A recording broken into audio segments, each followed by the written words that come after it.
Ladies and gentlemen, welcome to Fuchs South Coast Raceway for the elimination time here today with the ANDRA Summit Sportsman Series round 1 here at Portland Fuchs South Coast Raceway. Starting to move up into the staging range now. They've got all the issues sorted out that had to be done, and the guys are out there keen to come. Now it's elimination time. You'll see some cars more than once, some cars you'll only see one at a time, depending on whether they break out or whether they lose.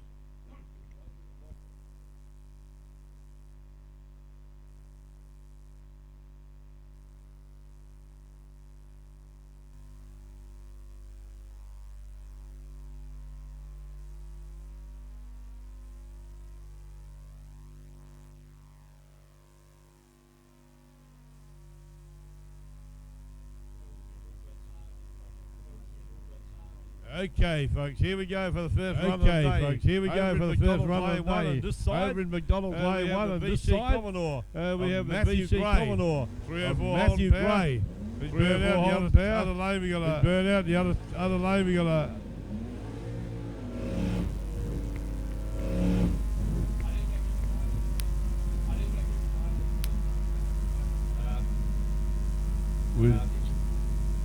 with just got a bit of issue with the timing situation here. Just got to wait for a moment. Got all excited, thought we're underway. We just got to sort a few issues out first, and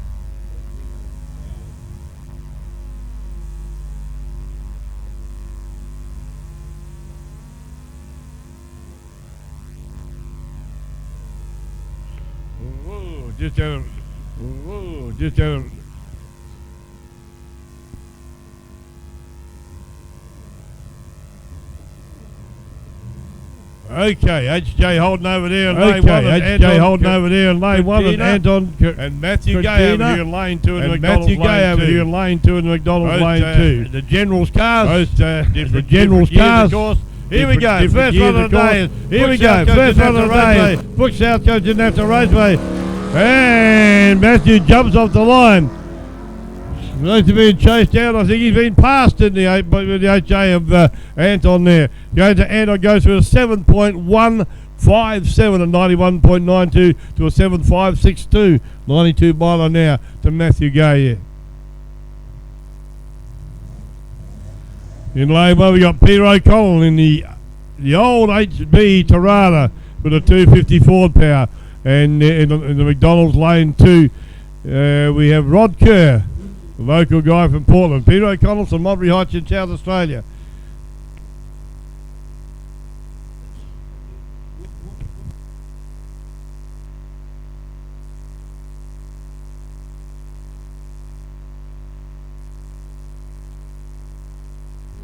There we go, and Muttley gets away, and unfortunately Rod Kerr broke out. Went too soon, leaves a red light, and he automatically loses there. 7.772. Right on his dial in time was Peter O'Connell there, 86.29 mile an hour.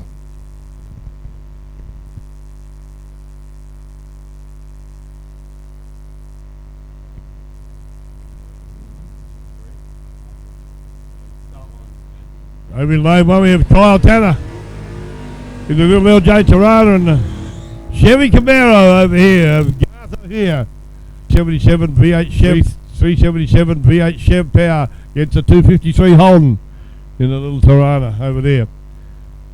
7.30 dial in time in lane 1 and 7.03 dial in. They go quicker than that, they break out. They've got to run as close to that dial in time as they can. Fully staged.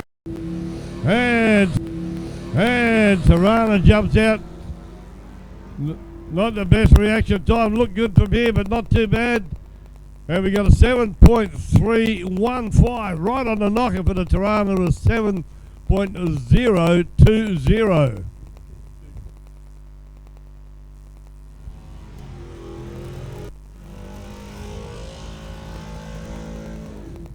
John Calanders in the HK Monaro over here in lane 2 in the McDonald's lane 2. In the airflow moment, we got Harry Harris from Powerfield Gardens in the Holden Commodore. You'll see the John Canutanis in the red car over here will leave a little bit sooner, a bit earlier than Harry Harris in the white Commodore. Because his dial-in time means that hopefully he'll get both get to the start line, finish line at the same time. We get it right. Here we go, waiting the stage, moving right in now. Harry's in there. Down again. Off goes the Holden. And can he really win? 7.21 to 8.03. He stops the clocks at a 7.247. He's a safe man to an 8.468. Both safe, and they go through there without breaking out. Peter Moore, and Glenn Knight. Glenn Knight from Casterton to Casterton Auto Repairs. Ford Escort with a 437 Windsor motor against a Holden Gemini. 7.64 dial-in time to the Gemini. 7.05 dial-in to the Casterton Auto Repairs Escort in lane 2.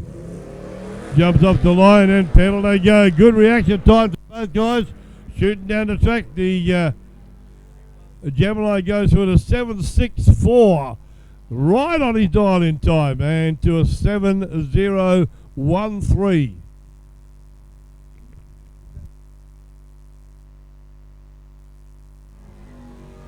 Joel Norman in lane 1 there. Nice big bird in the VX Commodore.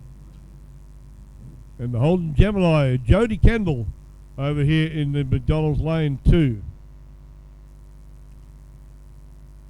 They'll appear to go very close together, these two, because their dial-in times are pretty close.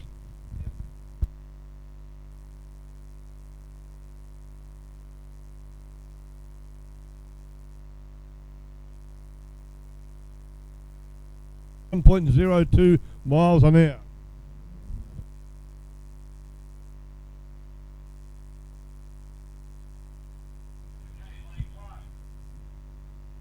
You got Matthew Smart over here in the Airflood lane 1 in the Toyota Corolla. The 202 Holden Power to Trevor Chapman in the XR6 Turbo Ute.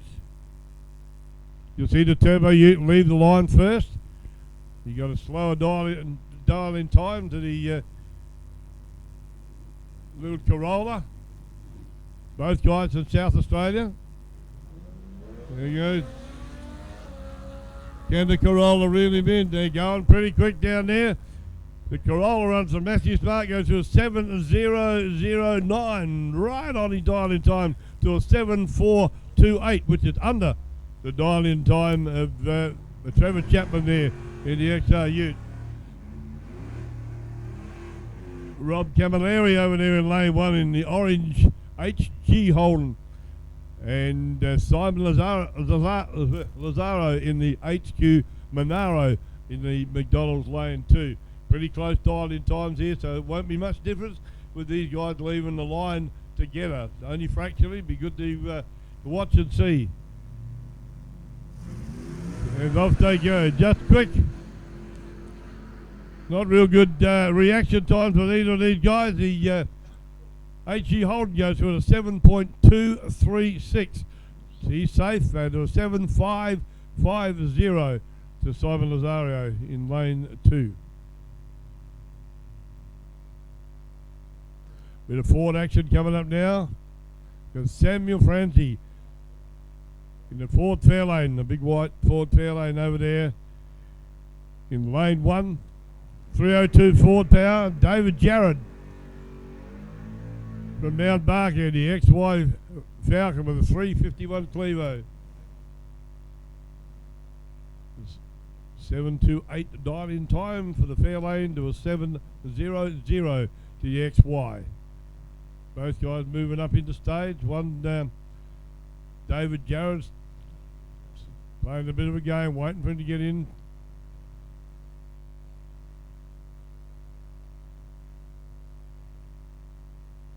Sometimes do this, they psych one another out, waiting for them to go in. Some of the guys don't want to go in first, so they just sit there and wait and creep slowly forward. It's a psyche game that they play on the line to see who's trying to get the advantage over the other driver. Still waiting for David to move in. Slow now, he's in pre-stage. Both cars are pre-stage. Who's going to be first to go in stage?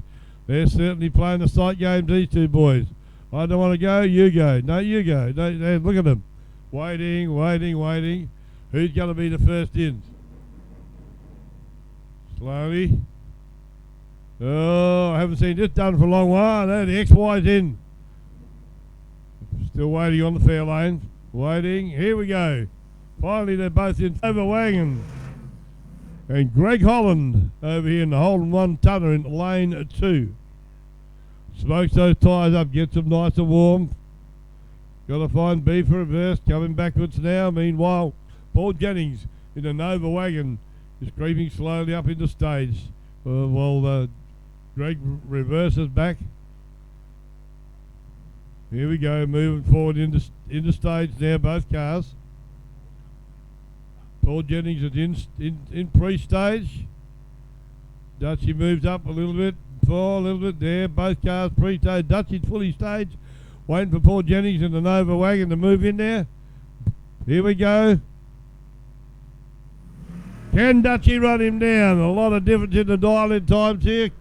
And he get him 8.47 to 7.23, and the Nova goes through 8.591, and Dutchie runs through at a 7.260. Speed of 95.4 miles an hour.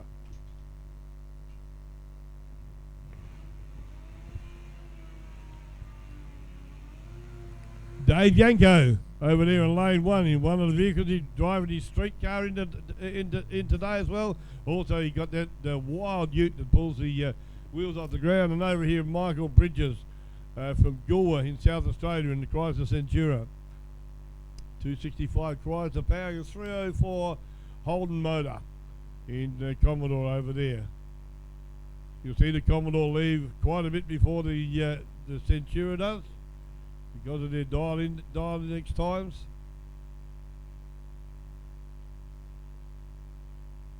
Creeping slowly, Dave patiently waiting. Here we go, loads it up, ready to go.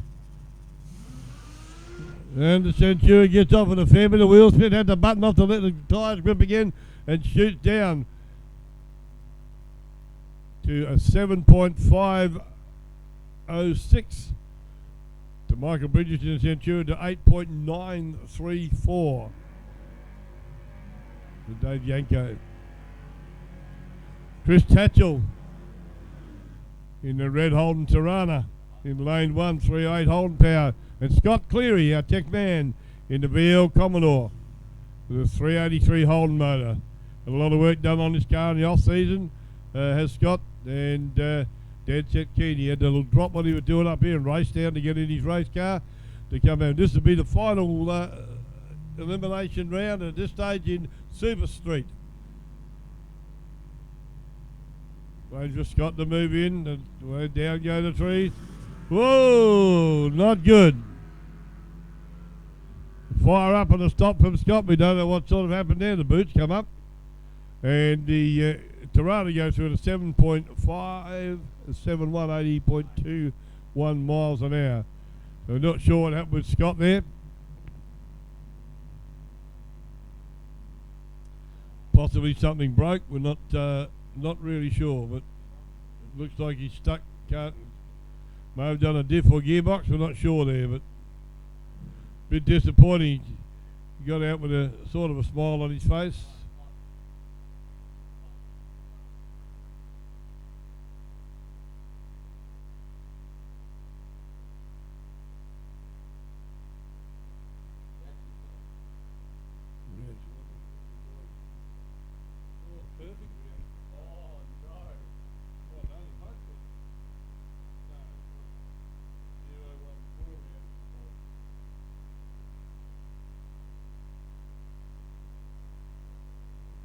Bad luck for Scott there. That'll be his day done, I would imagine.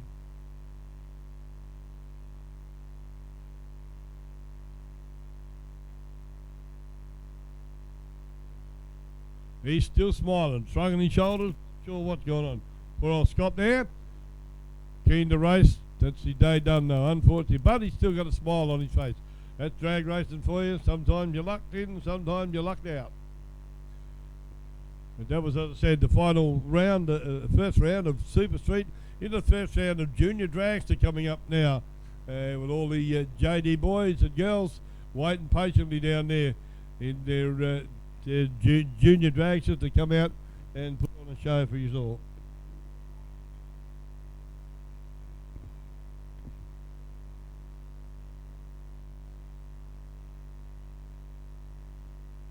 Okay, moving around into lane one, we got Andrew Shirley from Salisbury Heights in South Australia, and Brodie Tedesco from Deer Park in Victoria, over here in the McDonald's lane 2.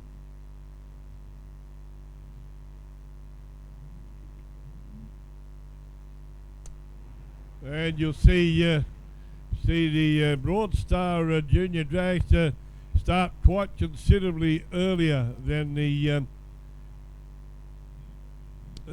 Andrew Shirley over there, sorry, in the Harden Chassis Junior Dragster in lane 1, the Aeroflot lane 1. Okay, both moving up into the stage lights now. Went very deep stage on this side.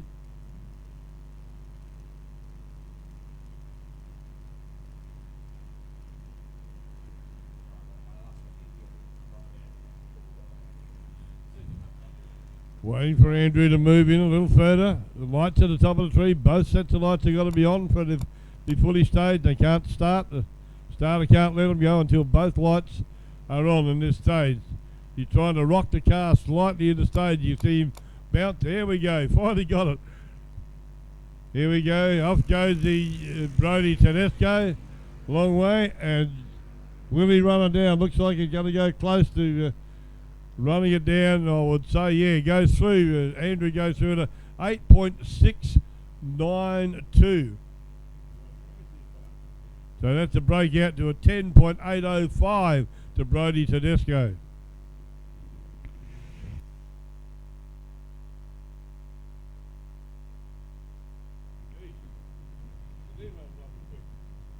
Blake Hayes in the Airflow lane 1. Little Blockzilla 257 motor in here. And the other one's got a 350 Blockzilla. Jordan Spencer from Diggers Rest in Victoria. And Blake Hayes from Banksia Park in South Australia. In lane 1 this time you'll see leave around about 3 seconds before lane 2 will go. And not because they missed the start, because of their dial-in times are different there. Their dial-in times try to make the cars finish together on the finish line as close as they possibly can. So in theory, the cars should get to the end of the track almost side by side. It comes down to driver skill and reaction time. They're both fully staged. Off goes the other one. A long way to now. Finally, Jordan Spencer takes off. Can he run him down? The dial-in, he got to go over is 12.25 to Blake Hayes, and he stops the clock at a 12.605 to a 9.738. So both cars were safe there, but the winner go. Just to you, the Aeroflow lane. Daniel Carranza will leave 3 seconds roundabout, just under 3 seconds before we'll see Brooke Fowley take off in lane 2.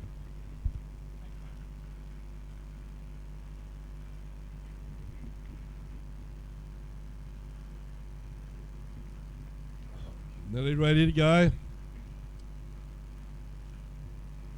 Okay, off he goes, about 3 seconds and away. Oh! Red light on the tree. Automatic disqualification to Brooke Farrelly over here in lane 2, the McDonald's lane 2. And a 12.457, 49.31 mile an hour to Daniel Carranza.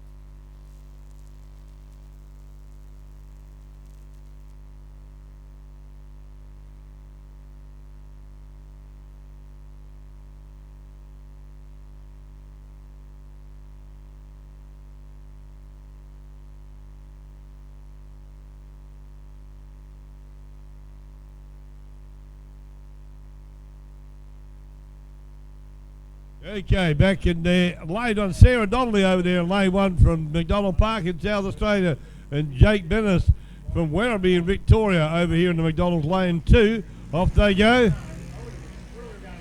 9.6 dial-in time to an 8.68 dial-in time. And Sarah Donnelly runs a 9.717 safe time to an 8.710 to lane 2.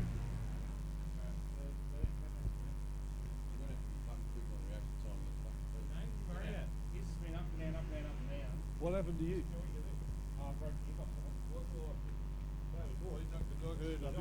Bang! Yeah.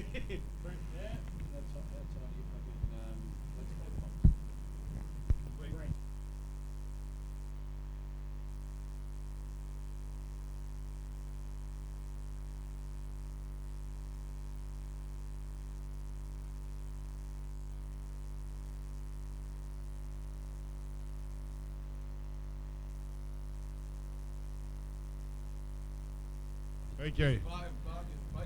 Josh Baker and Tim Baker. But then Josh Baker, brother 1 in lane 1.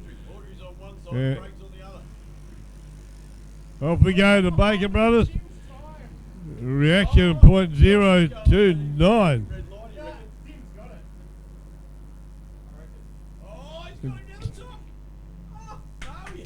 And Kelly Donnelly will be the top qualifier.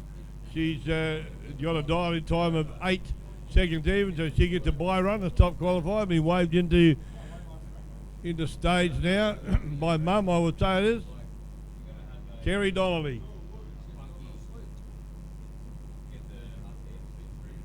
Liner, here we go, very deep in stage. She uses jumps out the zap.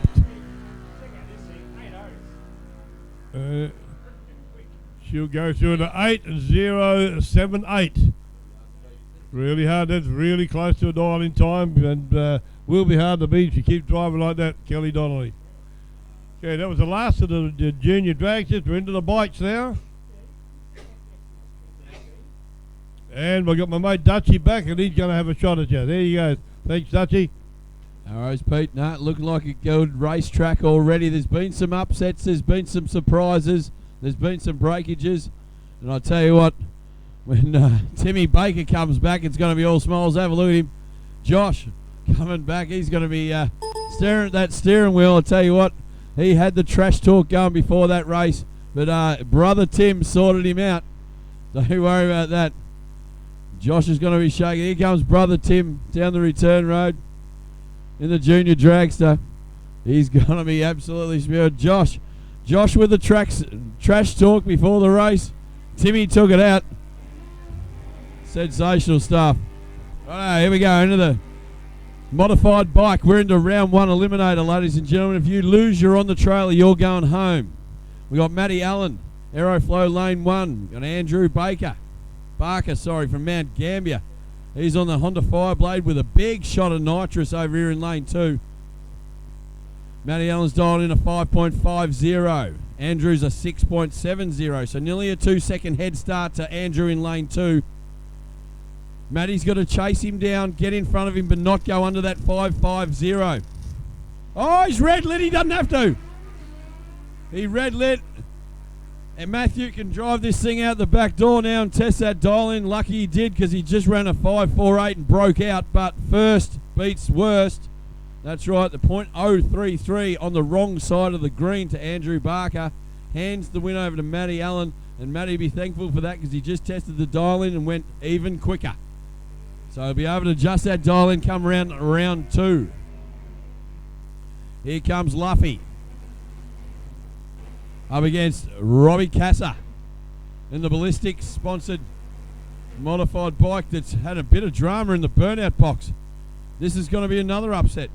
He's pulled the pin. Luffy's going 1 up. He'll have a smile a mile wide under that visor. Luffy gets a thank you very much. You'll all go into round number 2. He's just going to go through the beams. He'll drive it out the back door. Don't worry about that. Luffy testing the dial in of a 7.30. Keep your eyes on the boards.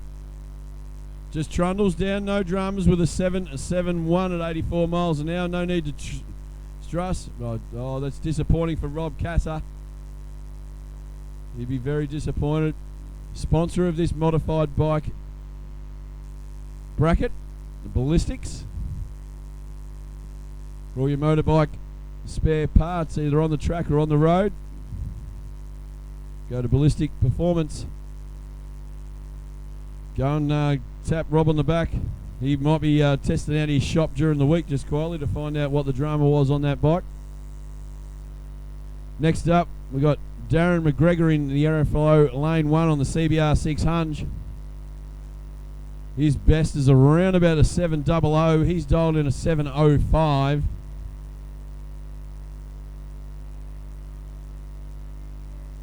So up against the big smoky Egil Malice on the BMW S1000RR. He's dialed in a time of 5.95. So a second and a half head start will go to Darren in lane 1. It's up to Malice from Mooney Ponds on the BMW to round him up, get in front of him, but not go under the 5.95. Racing. Button.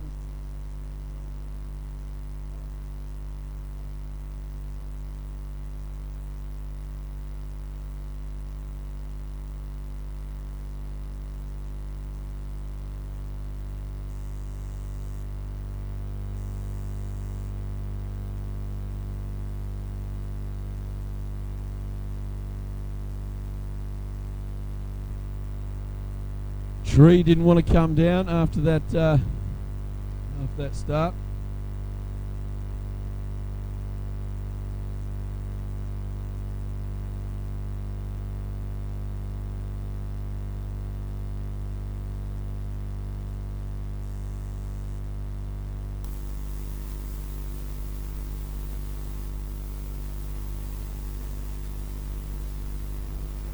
Checking the sensors on the track now. Making sure they're okay.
Looks like the sensors have got a drama.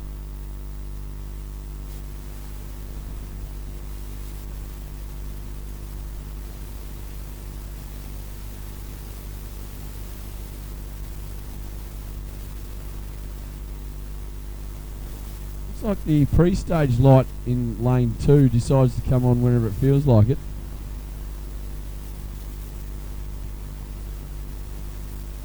So we're going to make sure there's not an ant or a spider or something inside the cap of the sensor light.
Right, this time, ladies and gentlemen, we've killed the daddy long legs that happened to find its way into the centre cap. And we've brought it on the stage lights. Here we go again. Darren about to leave a second and a half at the 7.05 dial-in up against Edgell in the 5.95 on the Beamer in lane 2. He's going to have to wait for that tree to calm down and go. Can he catch him? It's close to the centre line. Does catch him, but doesn't go past him fast enough. On a 7.05, Darren runs a 7.05, so he's done the business. Does him on reaction time. Puts lane 2 on the trailer. Oh, the boys and the bikes getting them all warmed up. Mario Baker in lane 1's dialing a time of 6.30. Wally on the Hayabusa in lane 2 is dialed in a 6.20. We will not see the difference on the tree. It'll look like they're leaving at the same time. Reaction time is going to be absolute peril here. Both these bikes very evenly matched. Mario, seasoned campaigner, bought himself the new combo, the ex-Jamie Don't bike over there in lane 1. Jamie rode it to success on a many occasion here at South Coast Raceway. Let's see what Mario can do in round 1 of Eliminator Modified Bike.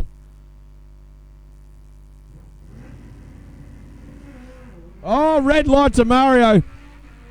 Perfect reaction time nearly from Wally in lane 2. Pulls a 007 on the right side, where Mario pulls a 004 on the wrong side. Mario runs a 6.39, but doesn't matter.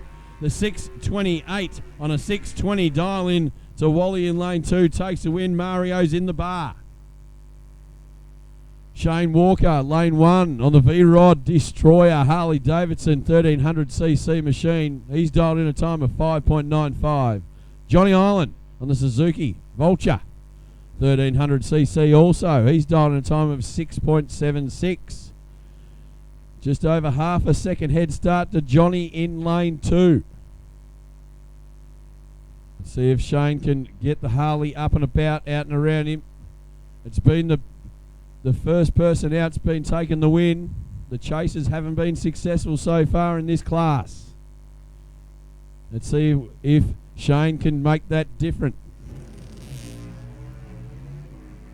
Oh, Shane reaction time was very more superior with an 0.20 versus a 2.15. Takes the win in lane 1 on a 5.95. He runs a 6.04 against Johnny's 6.76. Runs a 6.84. So his reaction time and ET was off the mark, and that's put him back in the back of the ute. That must be, and it is so. Gavin Doughton, lane 1 with the extended burnout with a big swing arm swinging off the back of the Suzuki B-King. 1340cc Suzuki in lane 1. Gav, ex-modified bike national champion, has dialed in a time of 5.95 against Brian's 6.95. So a second head start to Brian in lane 2. Good reaction time. An even better reaction time from Gav Don't. He stayed off the cans last night. His reaction time was a .009. Takes a win on a 5.95. He runs a 6.05. Good reaction time. Brian, you're on the trailer, mate, with a 6.95. You run a 7.0. Not too shabby on that, but the reaction time of a .125 wasn't up to the .009 of the Gavi Don't one. So whole shot win to Gav Don't in lane 1. Donnie over there on the Suzuki Hayabusa in lane 1, 1340cc's, dialed in a time of 6.50 up against Phil in lane 2 with a dial in time of 7.1 on the Kawasaki Ninja, 899cc's in lane 2.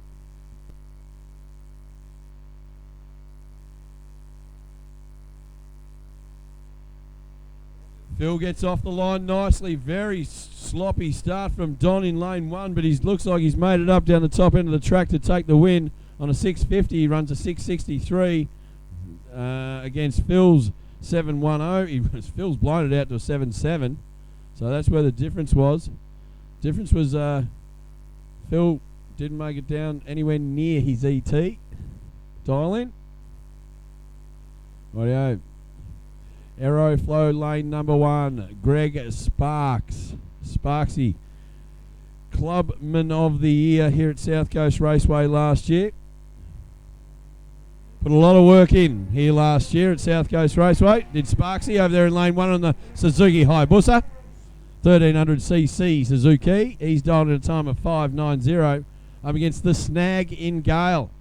He's got the GSXR 1100. He's dialed in a time of 6.80. So just under a second head start to the Snag in lane 2. Sparksy's got to get out around him and not go under that time. Lights are on. Oh, reaction time goes to Sparksy in lane 1. Should button it off. I think he did. He did so. So Sparksy takes a win in lane 1. He dialed in a 5.90, just eased it across the line at a 6.42. Few dramas for the Snag. He was a bit late on the light and on his dial in as well.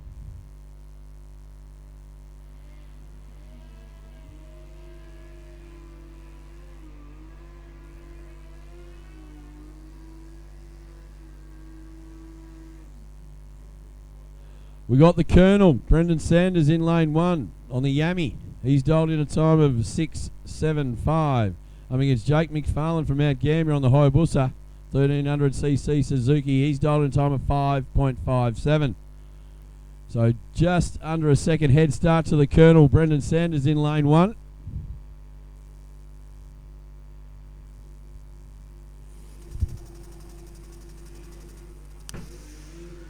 Reaction time just goes to Jace in lane 2. He's got to catch him. Will he do it down the top end? Yes, he does. On a 5.57, he runs a 5.69. The Colonel dialed in a 6.75 and run a 6.91. Reaction time win. Margin of victory, 0.046 of 1 second to Jace McFarlane in lane 2. Rightio, we got Malcolm Price. He's on the Yami R1 in lane 1. He's dialed in a time of 7.20. He's up against Jamie Don't this time. Cuz, he's dialed in a time of 6.30 on the R1 Yami, also in lane 2. So a couple of R1 Yamis head to head. 5.2. Very big cup of tea and a biscuit for Jamie in lane 2.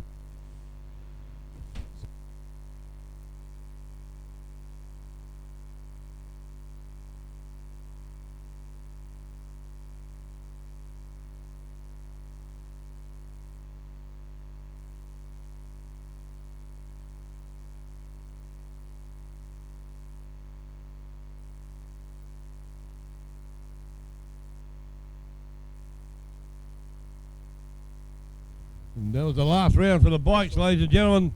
We're now into Super Gas. Big noise, big horsepower. Johnny Lenko all the way from Virginia and South Australia in the HK Monaro. He's up against Warren Bull all the way from Bendigo in the Chevy Camaro over here in lane 2.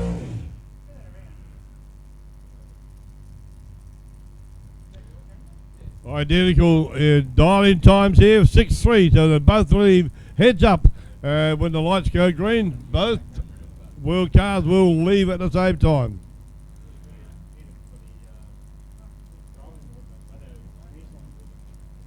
Come down to reaction time and none breaking out. There we go. Pre-stage, fully staged, and away. Whoa! Look at those wheels come up on that Monaro. Carried the wheels for probably 100 feet, and he goes through, stops the clock at a 6.243, 107 mile an hour. Oh, but he broke out, but it's entertaining. And Warren Bull from Bendigo goes through in the win. Bloody hell. Matty Forbes in the Lucas Oil Corvette over there in the Airflow lane 1. And in McDonald's lane 2, we have all the way from Mallow, Jeff Romeo. I tell you what, Pete, not very often does this happen. Matt Forbes, top qualifier in Super Gas, also top qualified in Modified. He's up against his old car as well. So this is just absolutely record-breaking from Matty Forbes over there in lane 1. Let's see how close he gets to the 6.30 index this time down. Ooh. What, Pete, you cannot get a more perfect run than that. An 0.40 reaction time from Matt Forbes. Ran the 6.3.00. Right on the money. Right on the money. Spot on. If he keeps that up during the day, he's going to be hard to beat. Graham Spencer, the Australian #1 in Supergas, is over there in lane 1. He's up against the Griff. Colin Griff in the Toyota Celica in lane 2. And wheels up from the Celica there. Button off from Graham Spencer there in lane 1.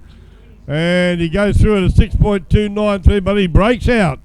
And so the win goes to Colin Griffith in lane 2, 6.425, 114.9. And the drama continues here during elimination with the Australian #1 put out in the first round of eliminations in Supergas. Oh, I'll tell you what. Well, that's Supergas round 1 done. Looks like we're going to head our way into Super Sedan round #1 of eliminations. Yeah, exciting stuff happening here. Not even halfway through yet. So you're in for some wild rides here already. As we've seen, cars wheels up and going for a break. Like we said, you lose, you're on the trailer. That's the way it is in this elimination setup. That's it. We're racing for Christmas trees here at the ANDRA round, the Summit Sportsman ANDRA round here at South Coast Raceway. And the man who's been to many of these race meetings is Graham Cooper. He's over there in the EH station wagon, the old bricklayer, 360 cubic inches of Chevrolet. He's dialed in a time of 6.52 up against Big Joe from Epping in the Camaro, 373 small block cubes of Chevrolet. He's dialed in a time of 5.82, so a little bit of a head start to Coops over there in the wagon.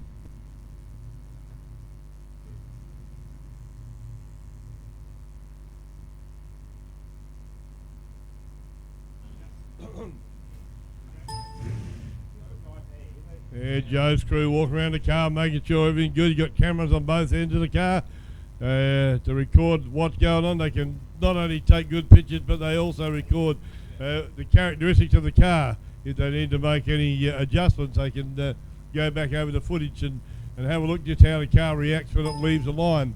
So Joe's in stage, waiting for Graham to move in, and Keith jumps out.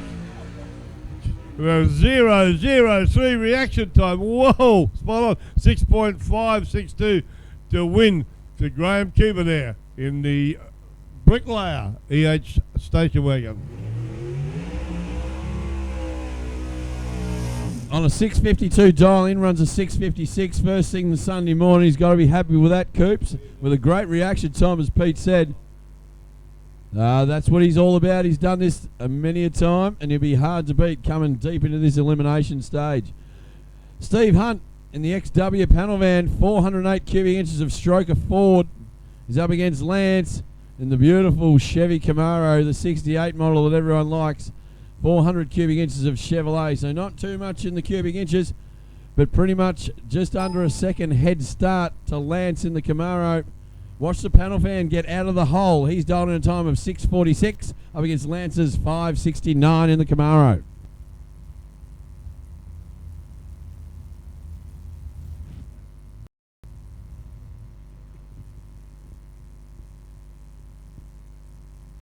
Mick Jennings in lane 2, but it looks like Rob's going to be able to drive around him. Does he? No, he doesn't. He does drive around him, but on a 5.99 dial in, runs a 5.88, breaks out. Hands the win over to Mick Jennings in lane 2 in the Camaro. In the Nova, on a 6.74, he runs a 6.78. Right on the money in the dial in. That is close racing, real close racing. Just goes to show how hard it is to get it drive around. The Dutchie said before, you got to round them up and not go too quick. Unfortunately, they round them up, but they've gone that a little bit too quick, which automatically puts them out. Stephen Griffin now over in the Holden Tirana there in the airflow lane 1. Danny Bicella from Adelaide, South Australia in the Calibra in lane 2, the McDonald's lane 2, the 383 Chev motor. You'll see the Tirana leave a little bit or nearly a second before. There we go, pretty close. Can he round him up? Not bad reaction time. Good from Danny in the Calibra.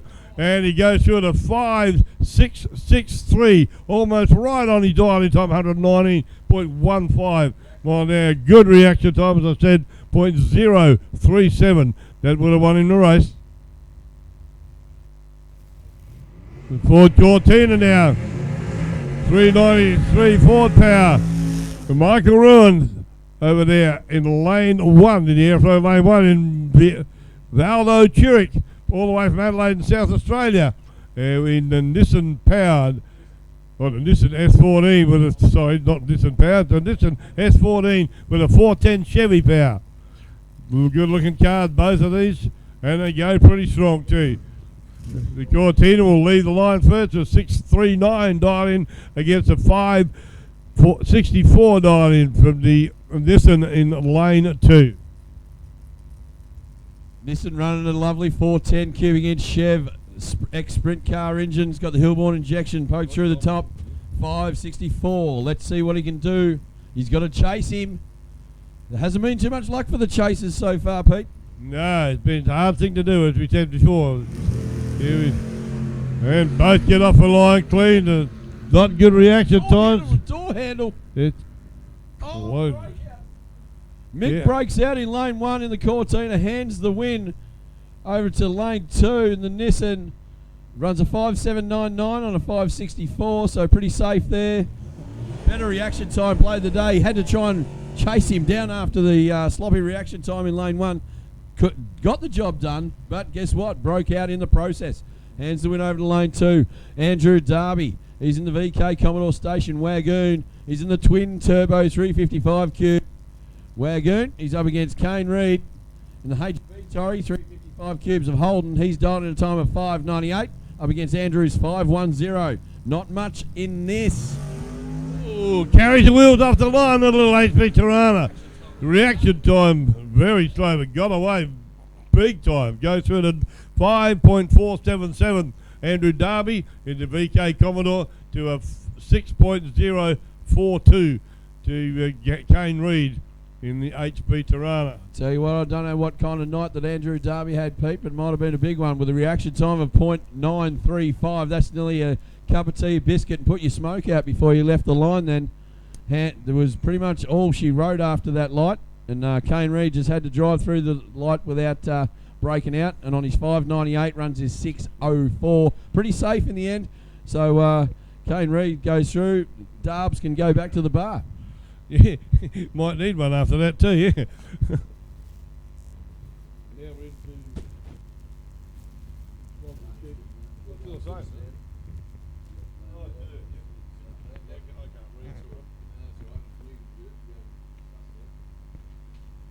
Alex in the BA Falcon in lane 1.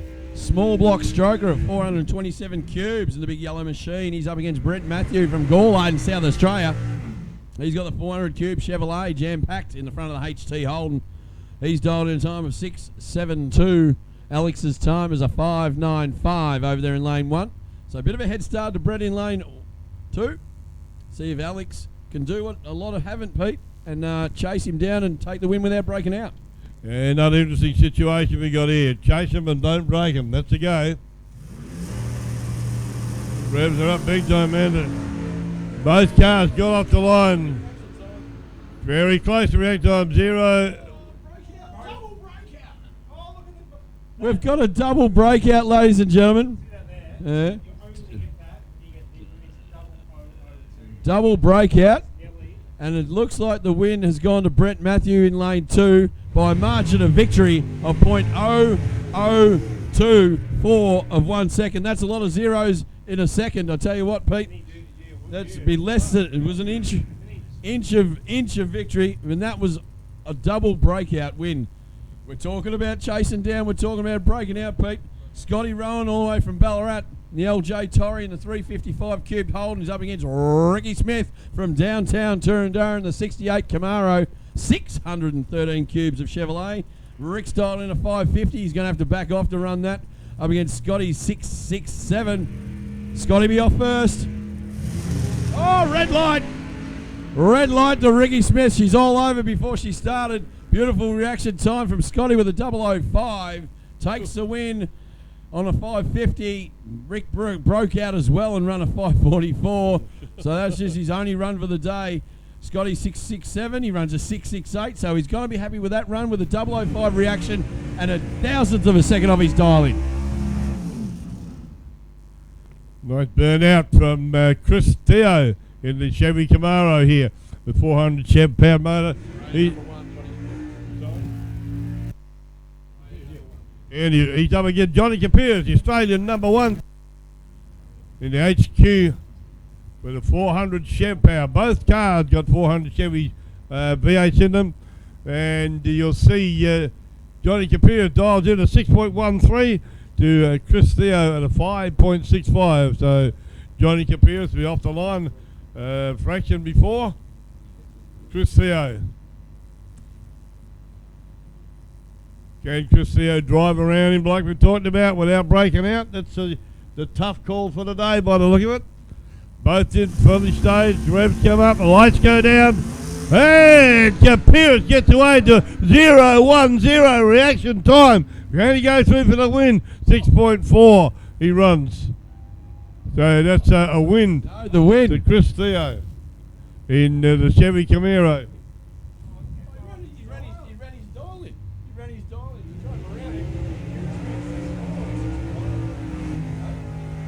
Exciting stuff there.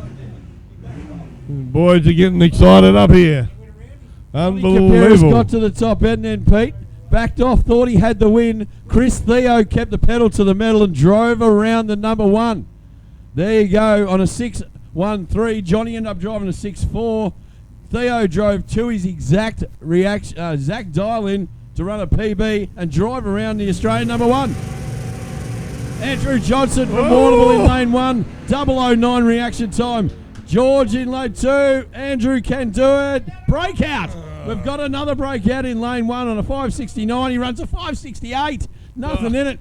So hand passes a win over to George, who dialed in a 629. And guess what he runs? A 629 and an 031 reaction. Oh, you've got to be perfect, and you don't have to be stiff to be dead. Oh, man, this is exciting. Tell you what, if you guys aren't pumped up there, then check your pulse, please. Check your pulse. You need to. Unbelievable. This is so close, this racing.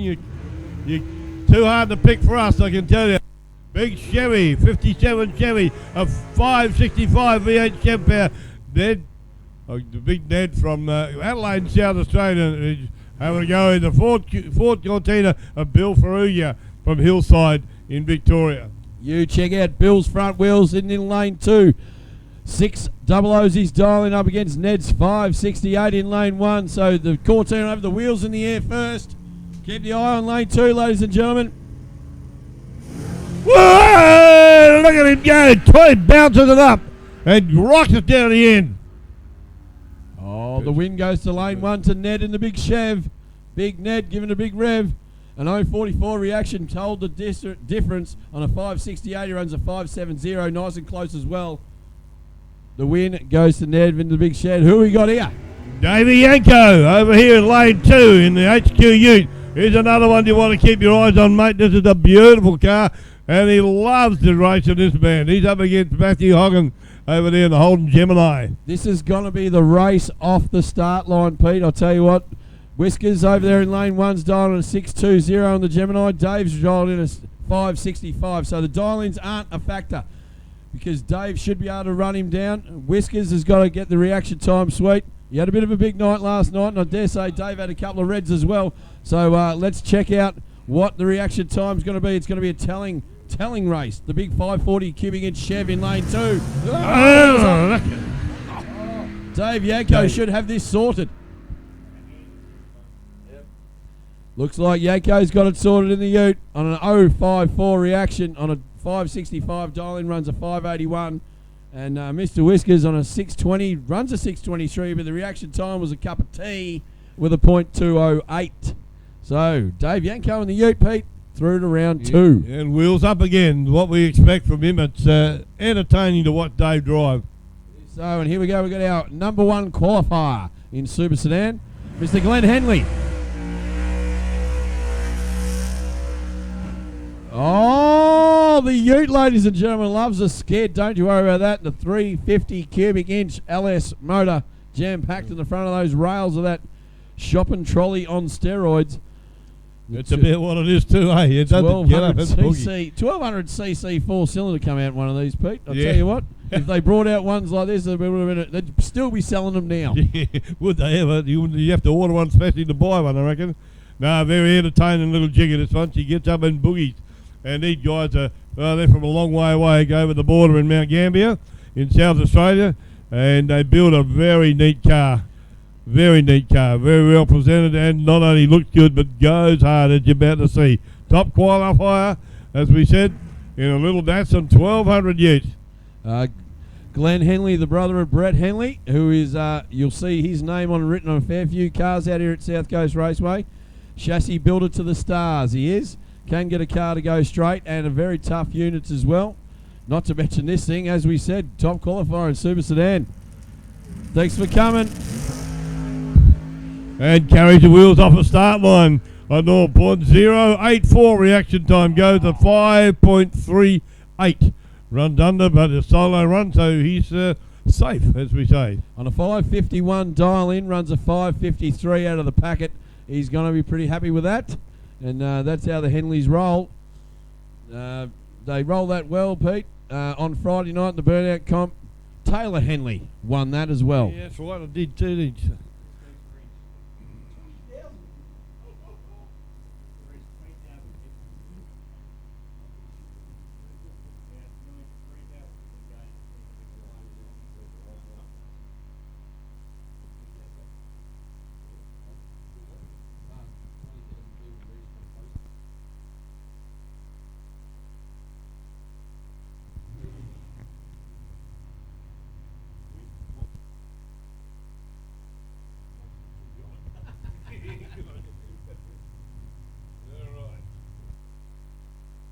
Right, we're going to go into modified Dragster elimination round number 1.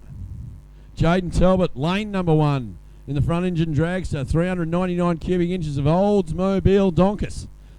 Jammed in right in front of his eye line. He's dialed in a time of 4.50 up against Timmy Stewart in the front engine Dragster. He's got 350 cubic inches of Chevrolet jammed right in front of his with a big quad injection setup. He's dialed in a time of 5.75 in the McDonald's lane 2.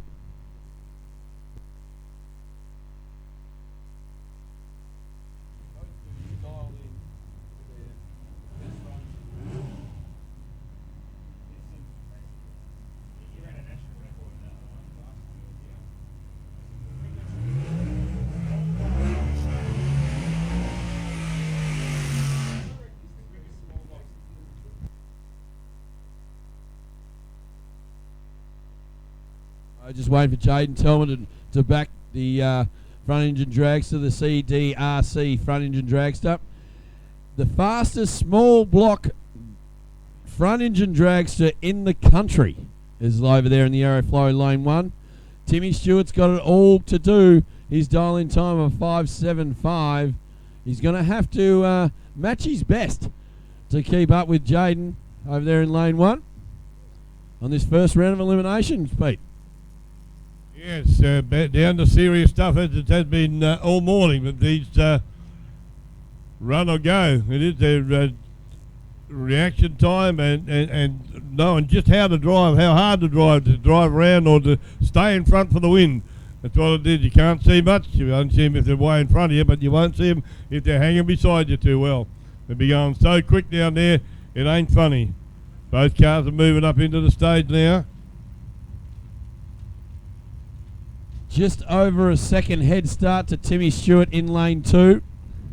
But as we said, the fastest small block front engine dragster in the country, Jaden Talbot. He's got the credentials on the board. Let's see if he can put it to practice.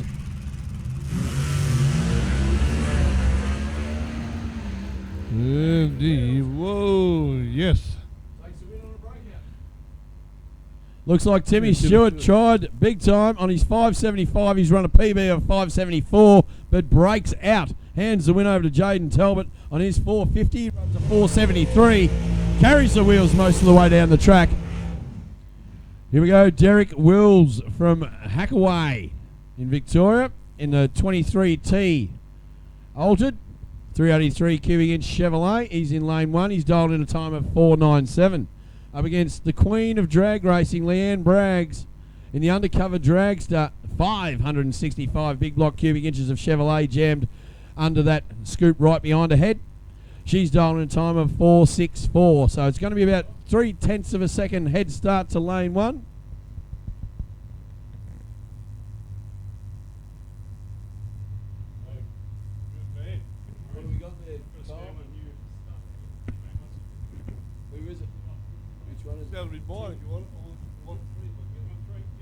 Jaden stuck as we continue with modified Dragster eliminations, round number 1 here at South Coast Raceway. Exciting so far, but boys, there's more to come. Track's absolutely a treat, as we could be able to tell, with so many breakouts, so many PBs, and more drama than Summer Bay are here at the moment. Yeah, you're right on there. Talking to one of the drivers in the pits, he's very, very...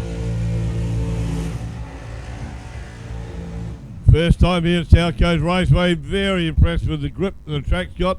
A little bit too sticky for him, he says, but once he gets used to it, he's going to have, hopefully pull some really good times, some PBs, as a lot of them are. Dutchie just said there's some really, really good times being run here, and the track's been prepared beautifully.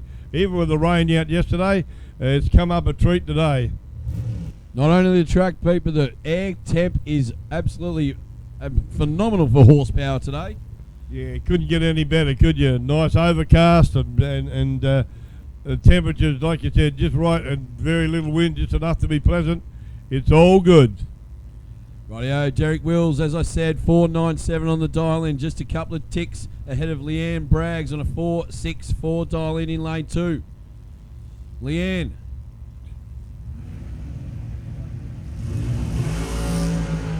Oh, nothing in on reaction time. Oh, double breakout again, if you don't mind. And on that double breakout, the win goes to Leanne in lane 1 by 0.013 of 1 second, just over 2.5 feet in distance. That's not bad over 201 metres of racetrack. Double breakout. The less is best. The win goes to lane 2. Wind in the dial before you dig. Jerry Fritz Dragster in lane 1. Got the 540 cubic inch Chevrolet on board. He's dialed in a time of 4.82. Up against Stewie Jono Johnson. He's in the 400 cubic inch Chevrolet Dragster. He's in lane.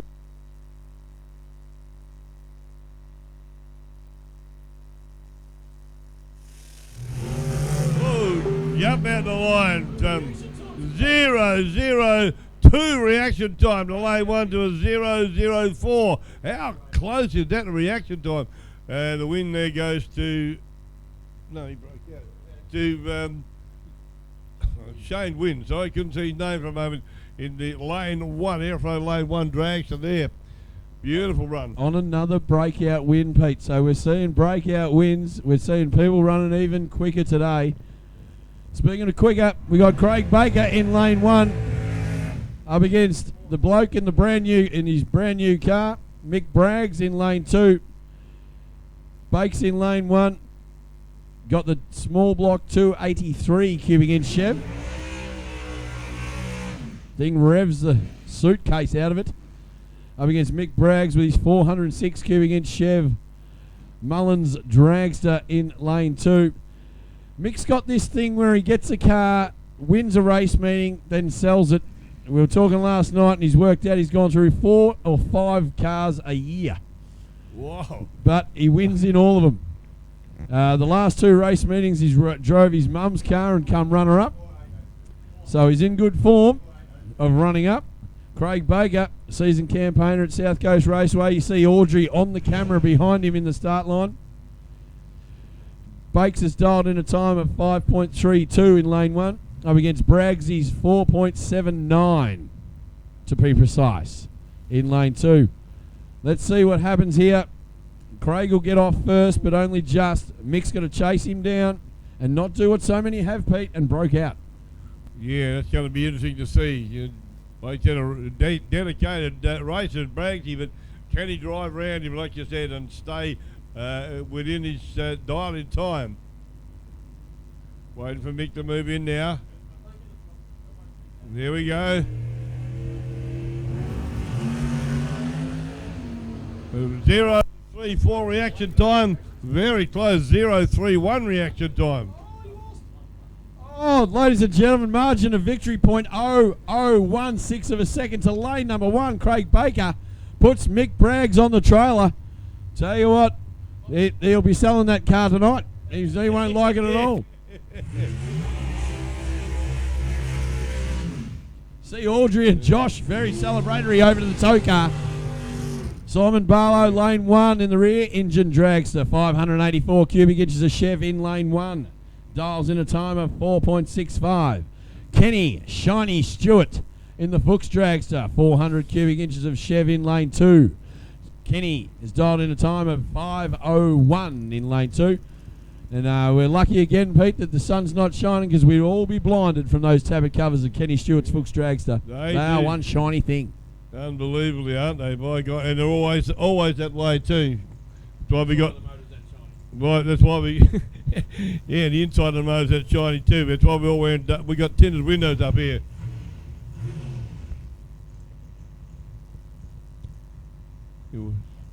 Crew man waving Kenny into pre-stage. Gets very close there and then tells her it's up to you now, buddy. You get in there. Stage the way you want. The stage is as fine as they can. And just to break that bottom light beam as they come into it is the ideal way to go. The deeper your stage, the more danger you have of breaking out.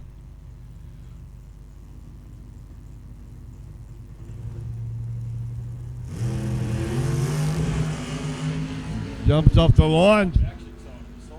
Oh, yeah, beautiful reaction time. But lane 1 he drove around him. Kenny Stewart drove around him. The reaction time went to Simon Barlow with a 009 versus an 066. Wow. But down the top end, it all mattered where the dial-in was. 465 from Simon. He ran a 474. Kenny Stewart right on his dial-in. Takes the win. No worries at all in lane 2. Next up on track, we talked about him before, Pete. He's the number 1 qualifying modified dragster and supergas. The man himself only just come back from America after having a drive over there for Lucas Oils as well. It's Matty Forbes in the TNT Supercars Dragster. 598 cubic inches of Sunset Donk right behind his ear hole. And he's dialed in a time of 465. He's the number 1 qualifier. He gets a bye run. He gets a time to test out this dial-in. Yeah, that's awesome. And the cars are beautifully presented too. You can see that obviously a professional racing team, as most of these guys are. But Matty Forbes certainly a gun in this car as well as the other one.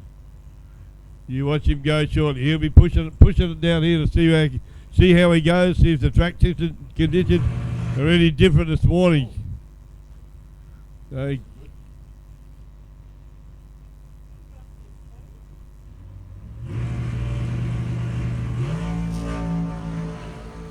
Reaction time of 0.62, not all that flash, but drive through to 4.60 at a breakout. But he's lucky he's on a solo run, so it doesn't matter.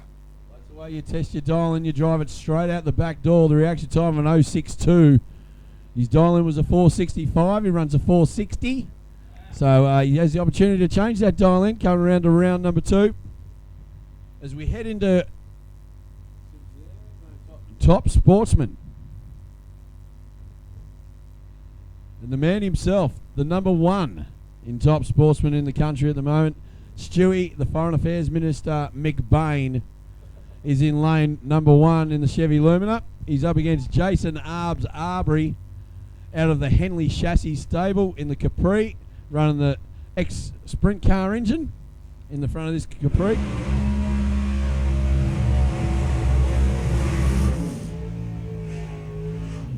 Yeah, beautifully presented car, that Capri. Looks apart. It's just sits right. That to me, that one of my favourite cars, the Capris. But the way that's been set up is really very appealing as a race car. Really beautifully tubbed out on the back end. Sits just right, I reckon. And credit to Heavenly Chassis to put the car together like that. Well, Fair you dinkum. see the boss walking around on the start line here, hat on, arms crossed. He knows he's got the job done there, but it's got to be a mission against the number one, Stewie McBain. He's dialed in a time of 5:10 in lane 1. Arbs has dialed in a time of 5:35. Both very serious contenders. Well and truly, patiently now we've been pre-staged. Both cars are fully staged. And look at that Capri again, launches. Long way out of shape there to Stewie, yeah. Oh, the win goes to Arbs. That little, the reaction time told the story in 0:31 versus Stewie's 0.164. Arbs on a 5:35 runs a 5:40. Stewie's 5:10 was nowhere near it. He had to get off and pedal a bit as the thing seemed to go a bit left near the fence. But the win goes to Arbs. Stewie's on the trailer. So that's 2 number ones on the trailer now.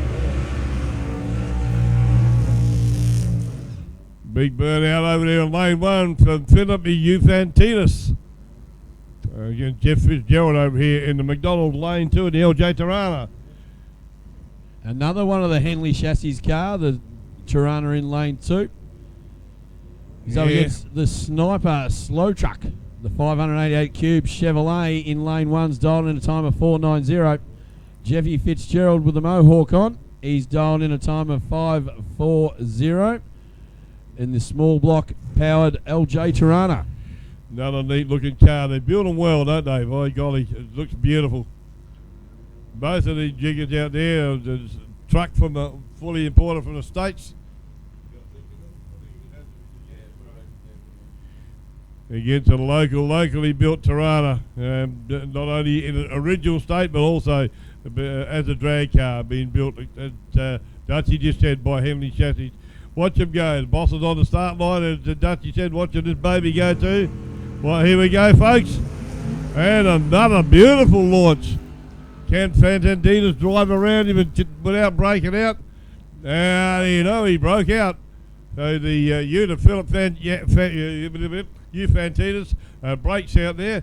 Hand to win to Jeff Fitzgerald in the beautiful little Tirana. On a 5:40 dial in, he runs a 5:43 with a reaction time of 007. Cannot complain with that. That is dialed in. Yeah, that's on the mud. Lane 2, he's dialed in a time of 5.25. Julian in lane 1 and the Willies has dialed in a time of 5.30. So nothing on the tree for these two to be nearly door-handed off the line. Julian 632 big block cubes of Chevrolet versus the 598 big block cubes of Darren Selma in lane 2.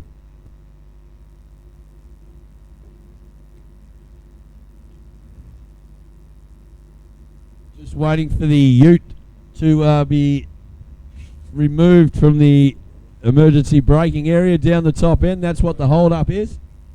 It's gone now. We should be right to go, Kyle. Yep, all clear.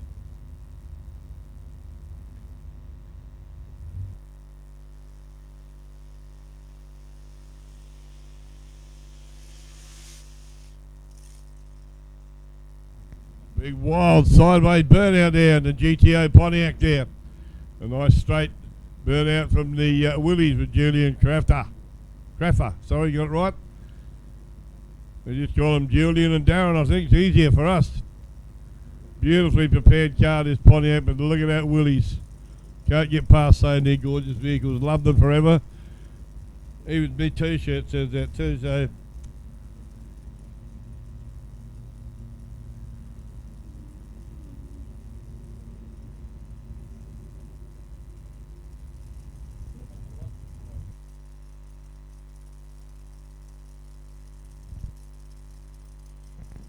Chief directing the Pontiac into play. Line him up. Now look at the tree, he says to you. Meanwhile, Julian is pre-stage waiting for Darren to move in. Slowly creeping forward. There we go. Both cars pre-stage. Playing the waiting game. Like I said before, we used to call this psyching your opponent out. Let him move in first.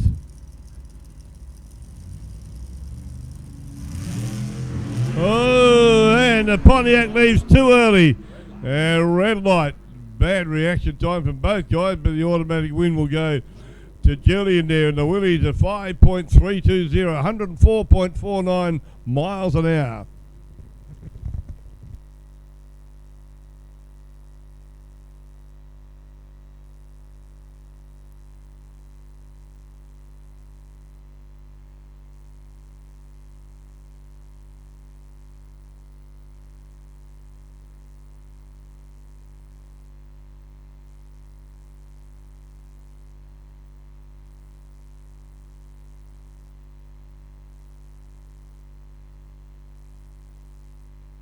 Yeah, 3 hours south of Perth. It is a little town, no drag strip there, but he's on a trip with his crew, heading around Australia, having a bit of fun on the drag strip in the Ford Falcon with a 320 Windsor. Had a few issues this morning. Hopefully they've sorted out. Loved the track. He's one of the guys that said that he'd love to come back again. He's having a run against Andrew Dyson in the ear-busting Mazda R100 rotary. 1,300 cubic inches of rotary power over there. You'll hear it bang, bang, bang. Ear busting things they are, but gee, they put it.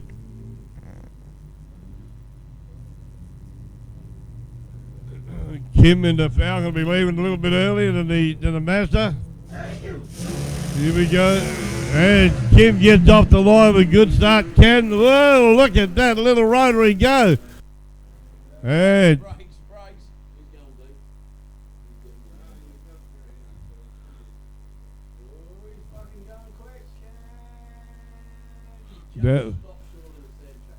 wow, that was a fast run. Tongue a bit. We were very scared that Craig Geddes there in a little.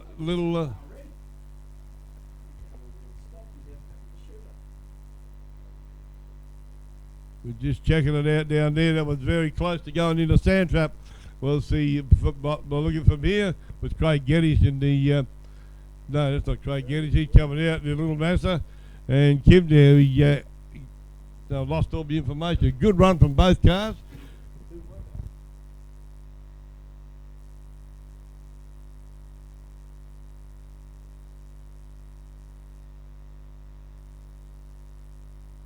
Breakout in lane 2 in the Falcon. He was in a hurry from Western Australia. The reaction time was .085. It was lovely stuff.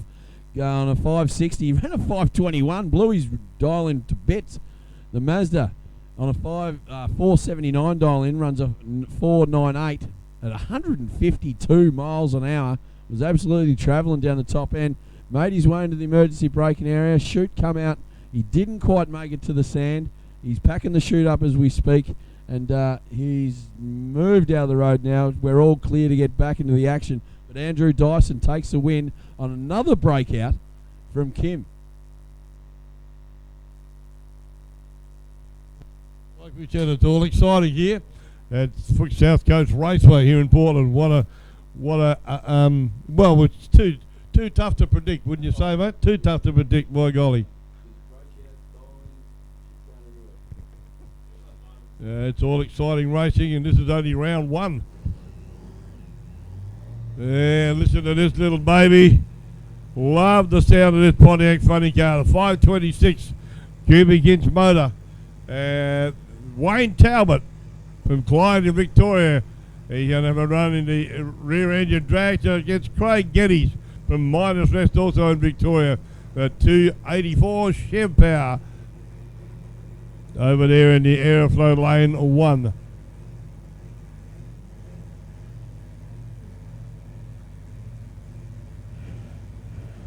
Forever young.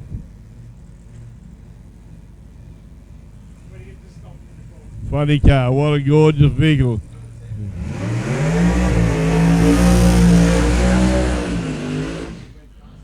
Look at this baby, a half-track burnout there from Wayne Talbot in the funny car.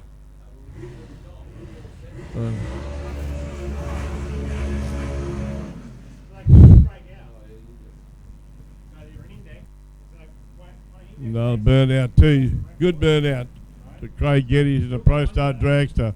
The 284 cubic inch Chev. The Chevy has a 4.91 dial into a 4.23 dial into the Pontiac. So you see the Dragster leave the line just a little bit before the Plymouth funny car.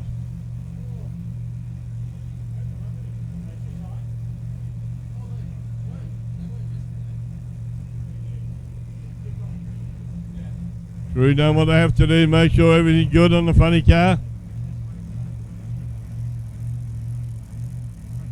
Sounds so good, this baby. Bring him into stage. Both cars almost there. Can the funny car drive round him and not break out? Oh, he stayed very deep. Whoa! Comes up the throttle. Bit of a wobble, keeps it straight though finally. It goes through at a 4.364. Wayne Talbot in the funny car to a 4.624.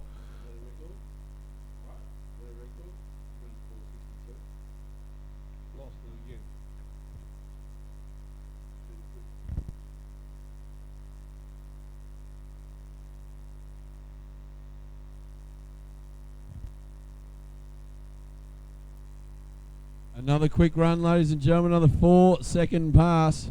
Wayne Talbot still runs a 4.3 with a, I don't know how many stabs he had at it, 179 miles an hour, but the win goes to Craig Geddes. 60-foot time reaction was huge. Reaction time was a point 199 to Craig Geddes in lane 1. Wayne's was a point 104. But the 60-foot time from Craig Geddes was wicked with a 1.007. So he runs at 462.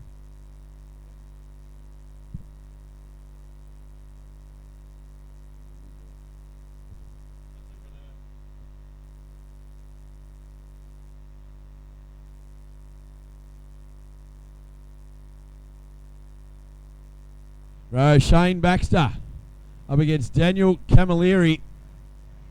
Shane Baxter in lane 1's dialed in his time of a 4.64. Daniel Camilleri's index is a 5.19. This is going to be quick no matter which way you look at it.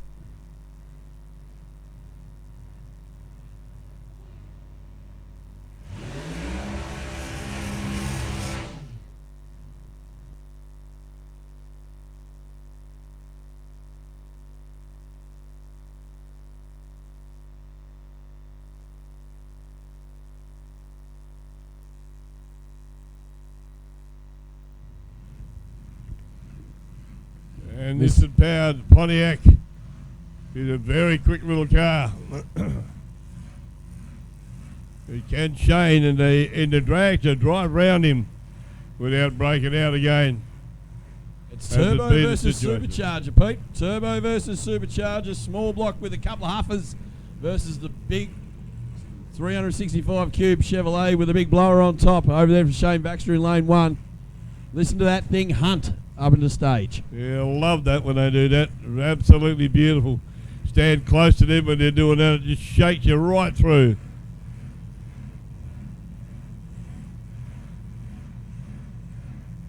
Nothing better, I don't reckon, the sound of these babies.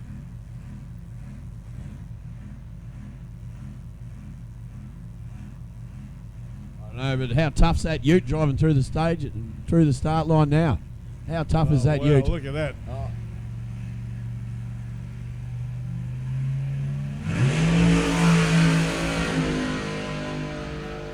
Oh my goodness me.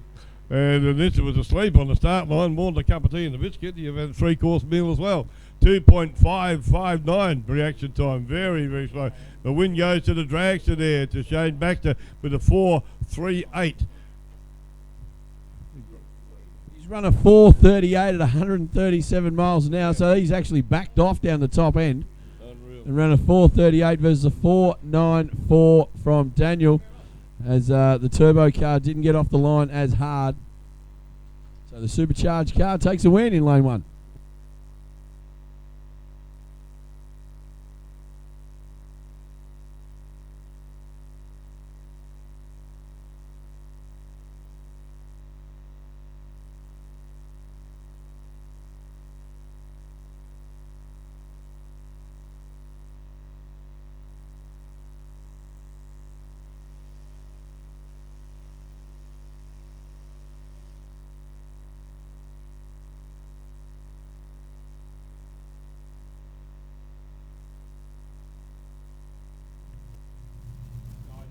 Oh, Jimmy over here.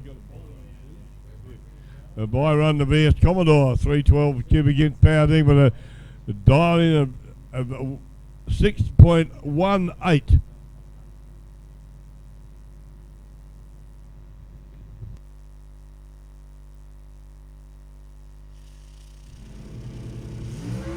And pulled the front wheels up and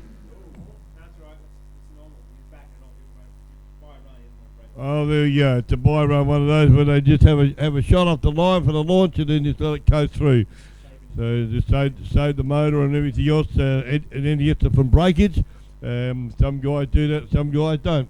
I've seen a lot of that happen with buy runs just to make sure everything's okay, but then they just button off and just cruise slowly down the line. They don't have to drive fast. They can drive as slow as they like as long as they get to the end. So Supercharged Outlaw round number 1 eliminator coming up as we do a globe change on the tree. Got to have all those lights shown. This is eliminated time, so we have to have everything on the spot. Looks like it's doing a day in the Drysdale's Chaff Mill Dragster.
Unfortunately, we do have a bit of a glitch with the computer up here at the moment. Scott's frantically working on that to try and get it up and running again. Few gremlins in the system this weekend.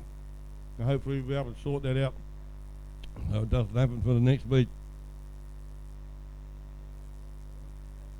I'm lucky we got a man that knows what it's all about.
Looks like we're almost back in action.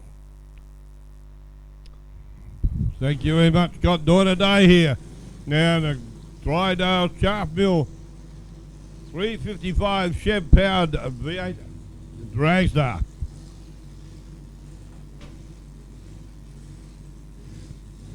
A dialed in time of 4.4. A solo run from her.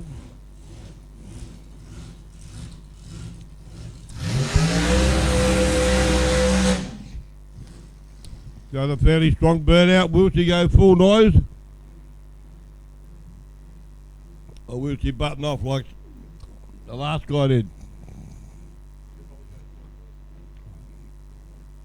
Possibly, yeah, she will go. As Kyle just says, his prediction is she'll go full noise to check her dial in. To listen to that thing hunting coming back. What a beautiful sound and jigger. Doing a day.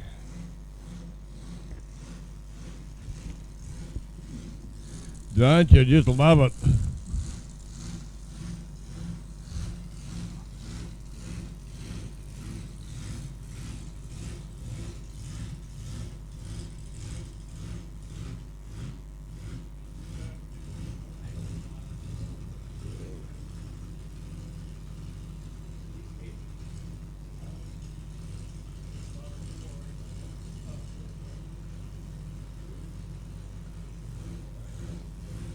The last few final adjustments there by the mechanic, the crew chief.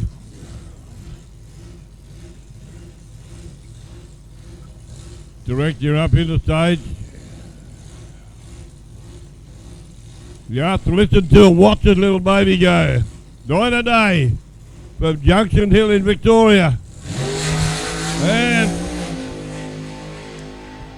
full noise arrow straight past there, 4.403, 155.84 mile an hour.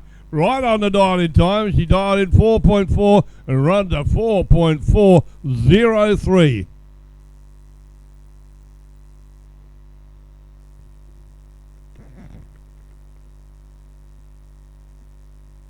And does it sound quiet now there's no cars going? My goodness me, after a loud jigger like that runs down at full noise, it sounds deafeningly quiet.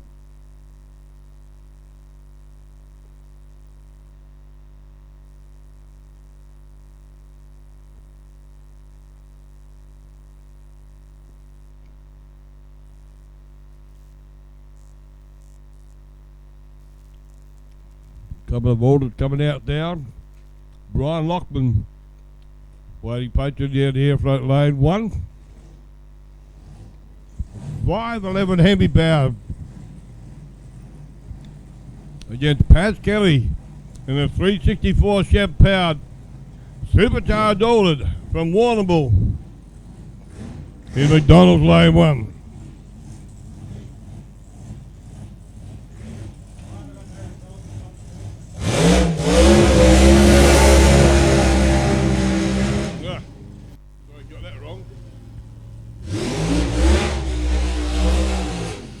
Paz Kelly there does his burn out first, and that Brian Lockman there in the 511 heavy powered over there in the airflow lane 1.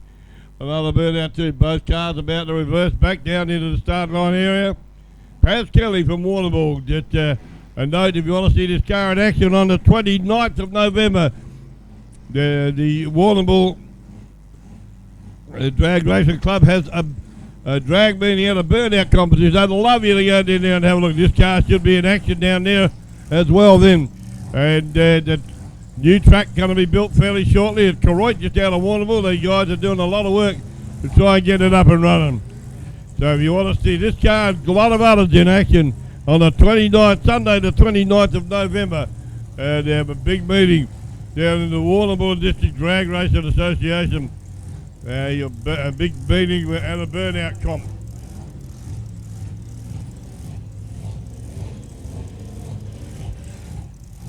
And give you some more details on how to find out more about that after these run.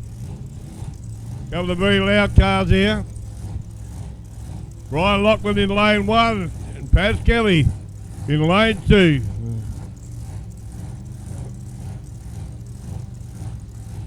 And Paz Kelly will leave first over here in lane 2.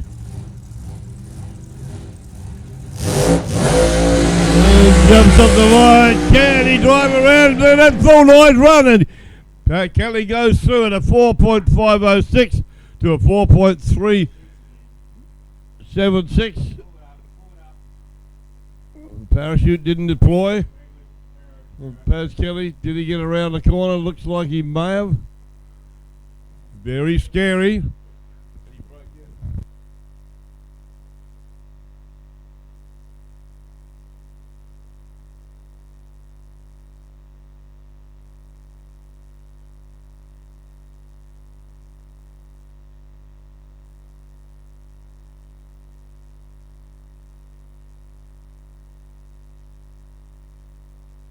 So breakout there to Pat's County in lane 1 and lost too concerned on Sid, but he'd stop before the stand trap because he didn't pull up. Okay. Jason Kelly in the Ford Coupe over there, 540 step power.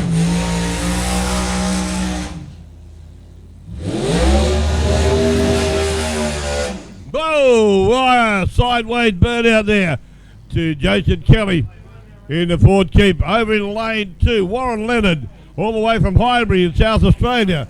OG Speed Shop in Adelaide, some of you might know. That's what his dad owns down there. Lenny Leonard, a man from my been drag racing for a lot of years, has Lenny. And this is his son, Warren, out here. In a 354 Chrysler heavy-powered Dragster. Phil Taylor, Chrysler motor. Phil's down on the start line there, watching the car come back. Very involved in drag racing. Phil being a clever man, he is too. Way back from in my past, was fortunate to catch up with him just a little earlier.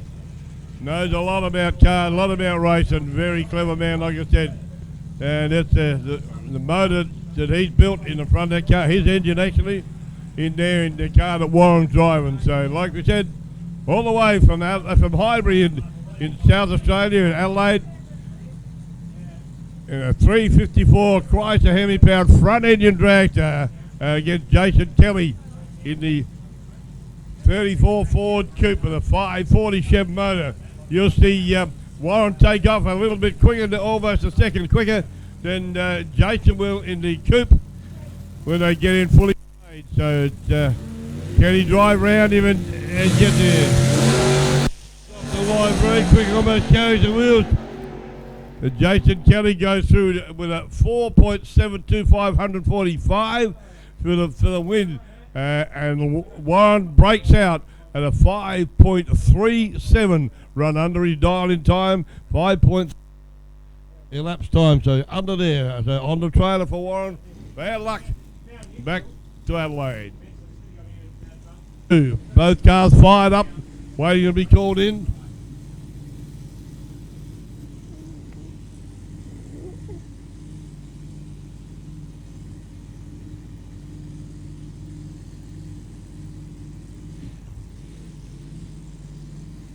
Man, this is exciting stuff.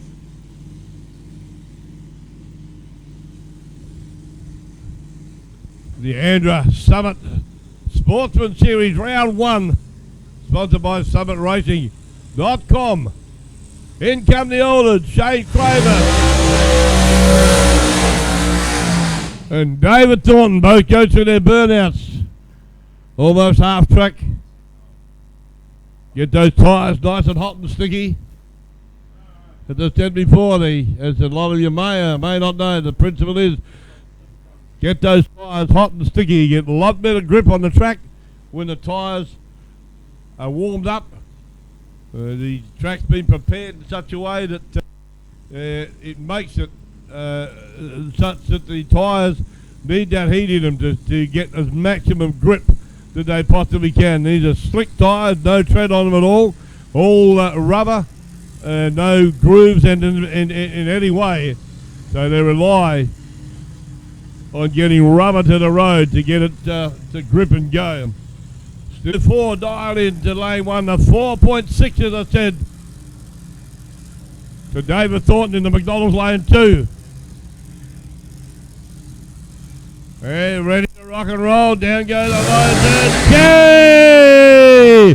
He carries the front wheels of David Thornton, goes through the 49.55 to an on and off run from Shane Kramer, 6.251, 127.68 mile an hour. A win there to David Thornton in the McDonald's lane 2.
We're now in the second round of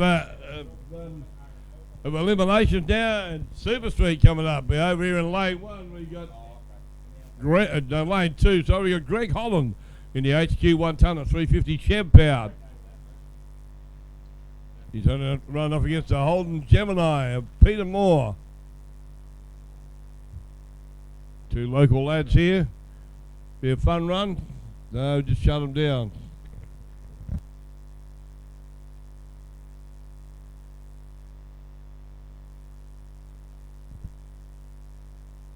Just got a little break. The Fireys have had to go and help somebody out down the other end. They'll be back in position. We can't run until our safety equipment and safety people are in place.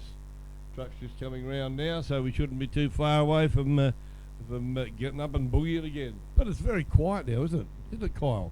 Very quiet. Yes, it is, he said. We can even hear the flies buzzing around us. Okay, looks like we're ready to get up and go again. Gregory Holland over here close to us. Dutchy, my co-announcer over here, or I'm his co-announcer, in the HQ 1 tonner 350 Chev powered. He dialed in a 7.23, and he's having a go against Peter Moore in the little Gemini. He's dialed in time of 7.57. Nice burnout from Dutchy, a little bit sideways as he went, but he's loving it as the Dutch boy.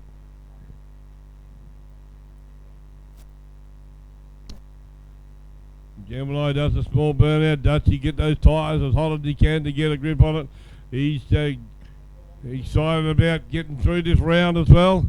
So hopefully good reaction time from Dutchy, from both of them, to see how he goes. 7.57 reaction time, dial in time to the Gemini to 7.23 to Dutchy, so it won't be very much difference between their start time.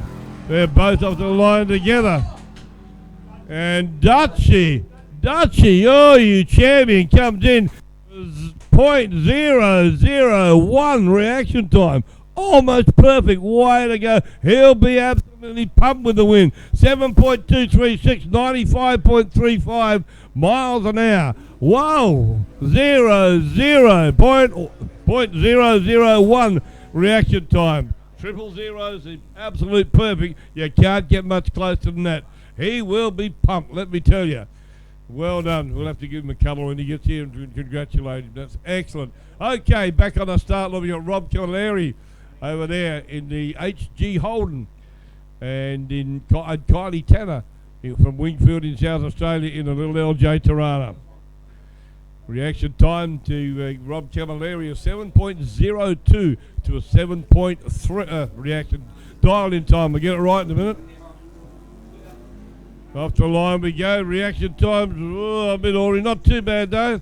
And the little Tirana goes through at a 7.339 for the win, to a 6.995. So it's a breakout. Dial-in was 7.02 and runs quicker at a 6.9.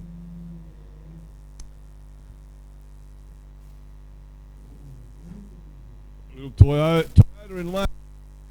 With a 202 Holden power, Matthew Smart from Strathalbyn in South Australia.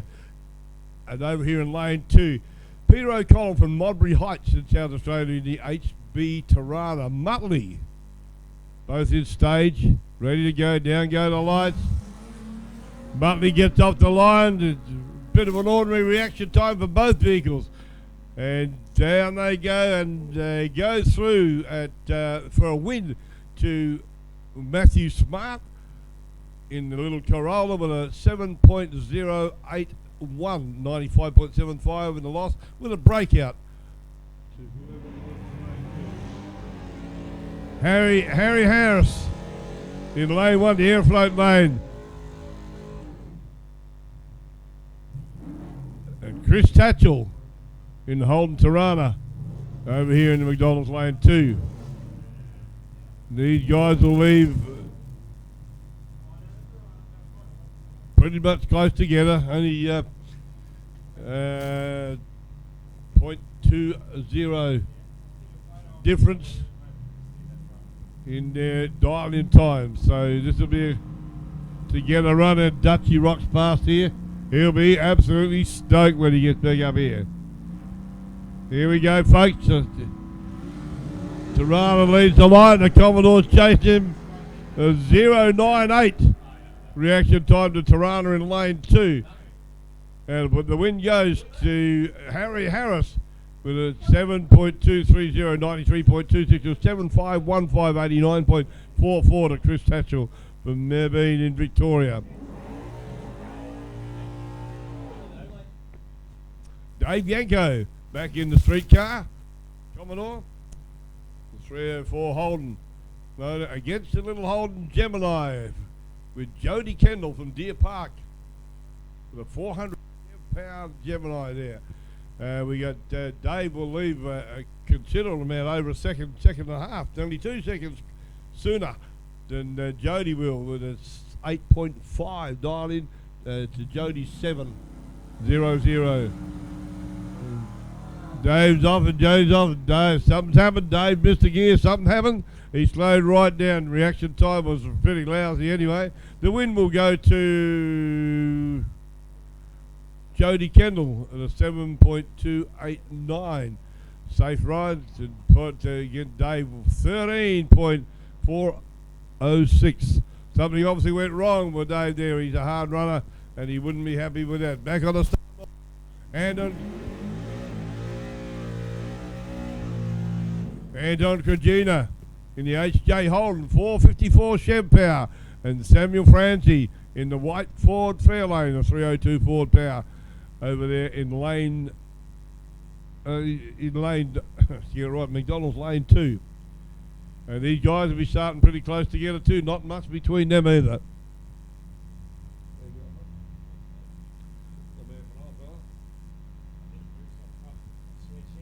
Still exciting stuff here. Second round of eliminations, waiting for the fair lane. Now he's in. And they jump off the line together. Not bad reaction time to the fair lane, 0.0. All good, but pretty locked in the other. 7.133 breakout to Andrew Georgina in the HJ. So the win goes to the Ford Fairlane of Samuel France for 7.291, 90.17 miles an hour. And now it's the last run for those guys. We're back into junior dragsters again. The second round of elimination for junior dragster. We go through till there's only 2 cars left to get our winner in all of these brackets that we're running through. Now into junior dragster. Brody Tedesco in the Aeroflow lane 1. 10.691 dial in time against Jordan Spencer with a 9.53. Both vehicles are from Victoria, one from Deer Park, the other one from Scott's Back. No, that's Scott's Back in front of me, can't see. From Diggers Rest in Victoria.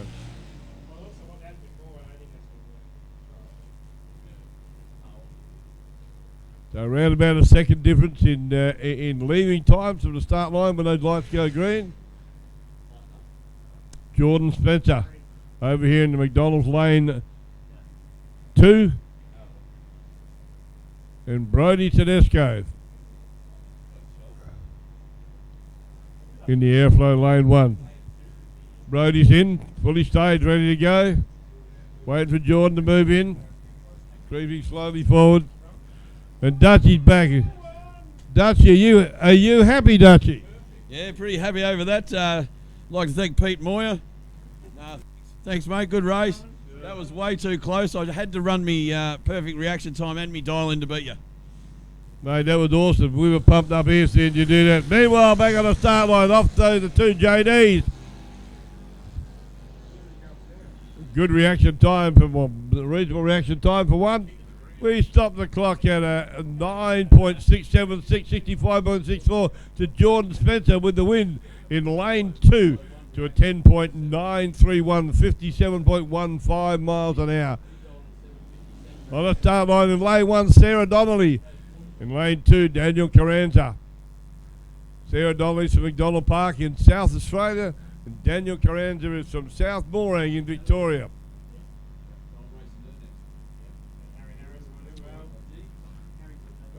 big difference in dial-in time here. Into lane 1, Sarah Donnelly is a 9.7 dial-in, and Daniel Carranza is a 12.20. So you got around about a 3-second difference in starting time here.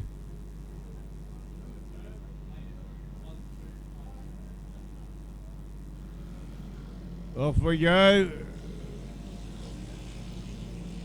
to Daniel Carranza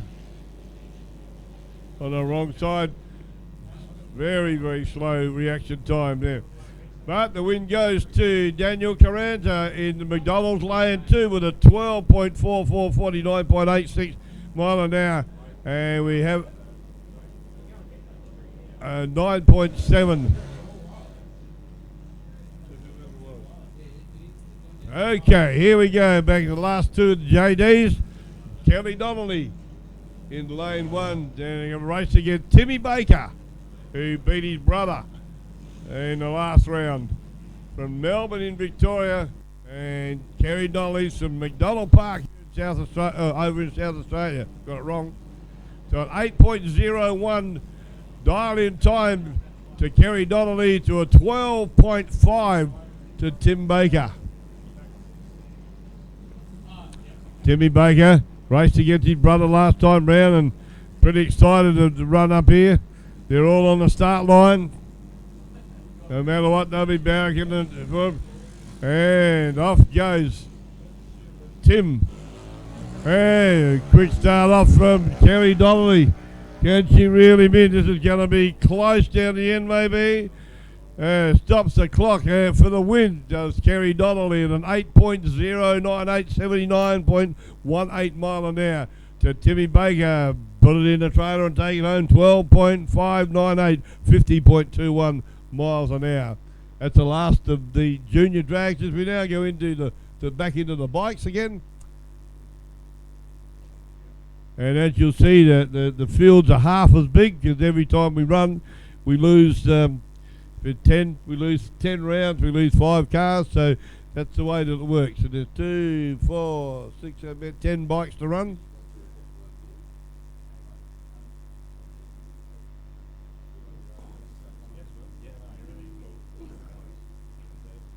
Okay, Shane Walker in this beautiful Harley Davidson V-Rod Destroyer, 1300 cubic inch Harley motor. And Jamie Don't from Mount Gambier with the Yamaha.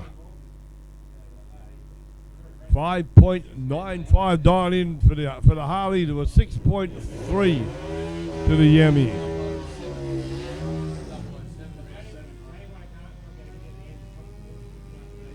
The Harley smokes it up first, and now Jamie's getting his tyre nice and hot. Jamie be sitting there for 0.3. Round about 0.35 a second.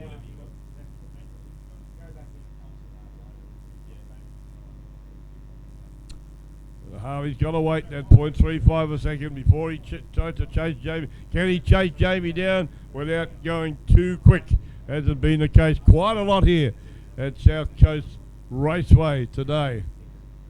Conditions are still pretty perfect. Starting to warm up a bit, waiting for the Harley to go in. Here we go, folks.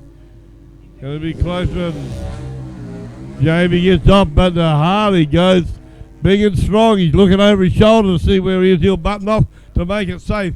And the Harley stops the clock at 5.997, 105.26 mile an hour to a 6.394, 118.8 miles an hour to Jamie Don't. Gavin Don't over there in lane 1. Hendy in Victoria, and Don Baird from Tregear in New South Wales. Dial in time for Gavin over there is a 5.9, and Don Baird dial in time is 6.5. And about half a second, give or take, difference in starting. Almost staged and ready to go. Fully staged now. Watch those lights go down. Yeah. And he's really winding up his Gavin Don't. He goes through and stops the clock at a 6.156, 116.88. But the win goes to Don Baird with 6.587, 117 miles an hour clean. Airflow lane one, Darren McGregor on the Honda CRV 600. Over there in the Airflow lane one, the McDonald's lane is Matthew Allen. A beautifully prepared bike. Big wheelie bars out the back. A lot of horsepower.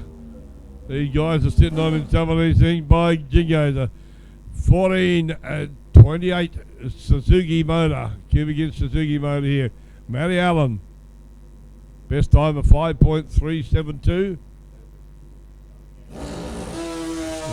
Off goes Darren McGregor. Matthew Allen, can he chase him down and get the win?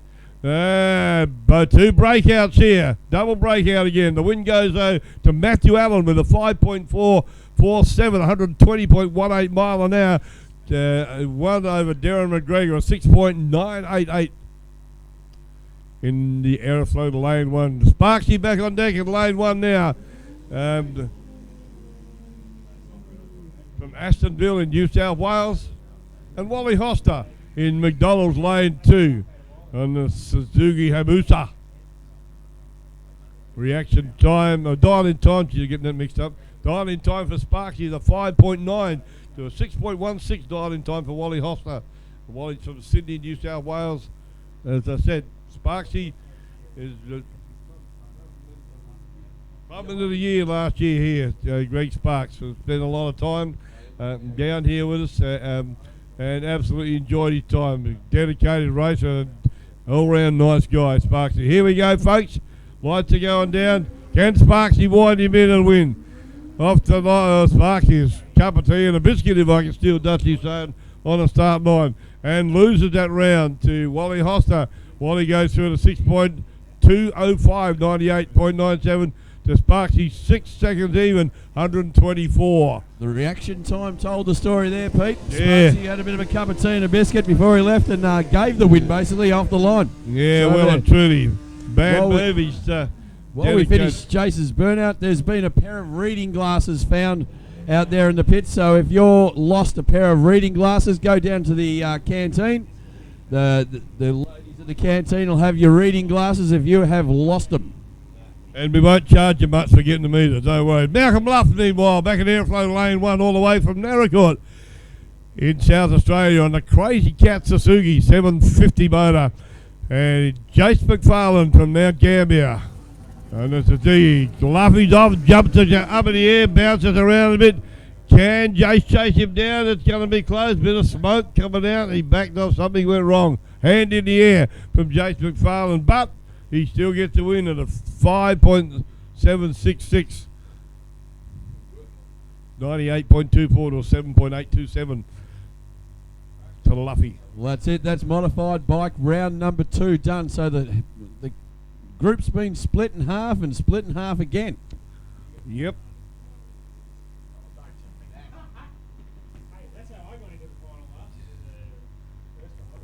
So there we go.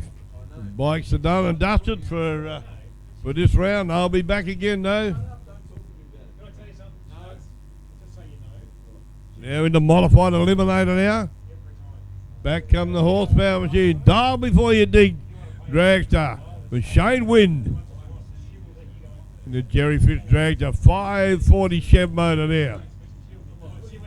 And Matty Forbes back again in the beautiful Lucas 598 cubic inch Sunset motor there.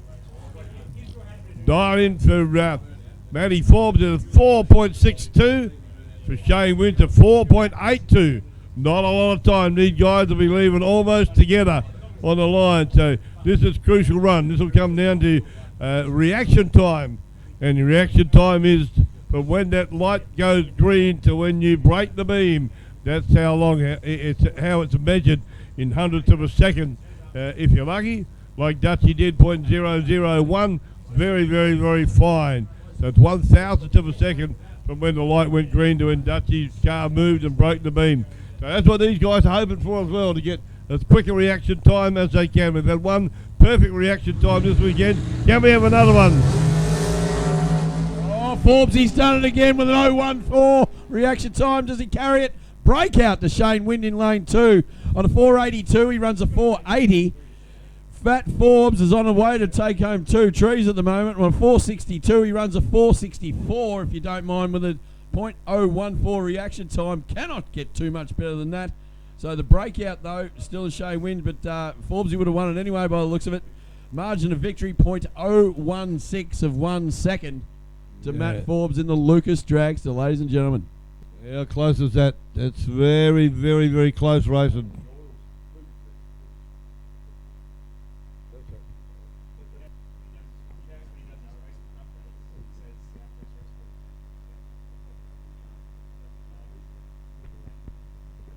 Luffy coming back, maybe disappointed with Malcolm.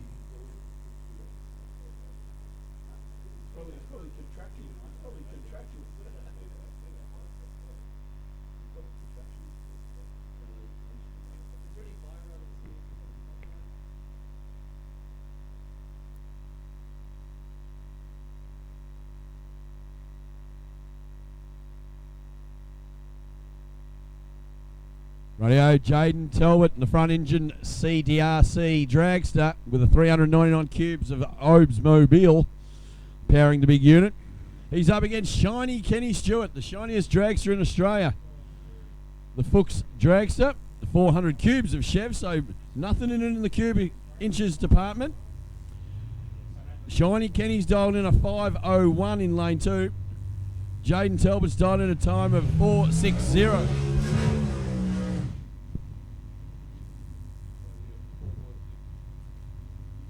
So it's going to be nothing much in it off the line. You won't even see it. It's one light.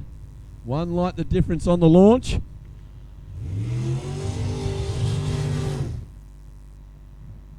Kenny Stewart with a 501 dial in versus Jaden in lane 1, a 460.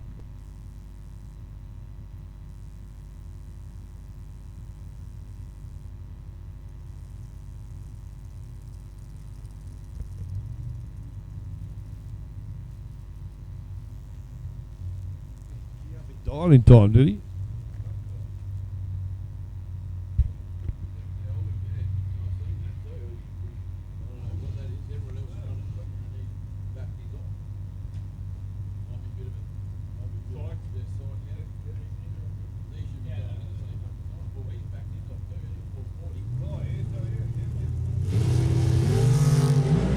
Oh, Kenny Stewart wins the reaction time duel, but can he hang on out in front? Can so. On a 501 dial in, runs a 502 if you don't mind, at 129 miles an hour. Jaden Talbot with a 460, he runs a 473. That told the story with the reaction time of 0.422 as well. Awesome. Kenny had it one off the line, Pete. Yep, awesome reaction time. Way to go. He got a bit out of shape too when he pulled that chute. He wobbled down over the finish line. Bit of a cross breeze around him. Yeah, without going too quick or breaking out. Here we go, both cars have done their burnouts and slowly moving forward in the stage now. Craig creeping slow, Nelly Ann comes up.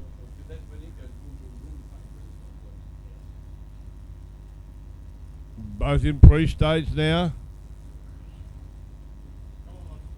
The Ann's in now, both in. Here we go, folks. There she go. 0.34 reaction time to Craig. 0.5. Whoa, look at that. 0.50 reaction time to 4.64. So you're right on the money again. 4.64 dial in. Lost all our screen again. Good on you, Kyle. On a 4.64 dial in, Leanne Braggs has to run that dial in to win, and she does so. She runs a 4.64. Bakes just a little bit slower on the reaction time. Told the story down the top end. There's a bit of push and shove in the ticket box. Braggsy versus Baker. Josh sorted that out. Don't worry about that. Rightio. Super Sedan Elimination round number 2, Pete.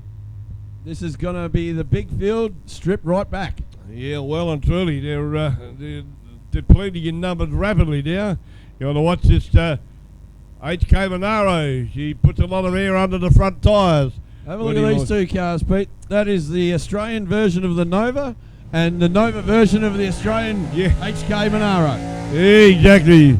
The Nova's beautiful, but I reckon our Australian version's a little bit better. Yeah? What do you reckon? That's it. American version and the Australian version of the Monaro, ladies and gentlemen, both from the same era. Mick Jennings in lane 1 from Adelaide in the Nova. He's dialed in a 6.75. George from Virginia in South Australia in the HK Monaros, a 6.31. Not much in and off the line. Yeah, have a look at these cars when they launch, folks. Keep your eyes on them. Whoa! Both of them wheels up and bounces around the HK. And he walks down there. The HK goes through at a 6.291, 108 mile an hour. But he breaks out. Runs a little bit too quick. 6.31 with the dial in time. He goes to it at 6.291. Hands the win to the Chevy Nova of Michael Jennings. Hey, Trev, come and get me ute, can you? We're up after these, mob.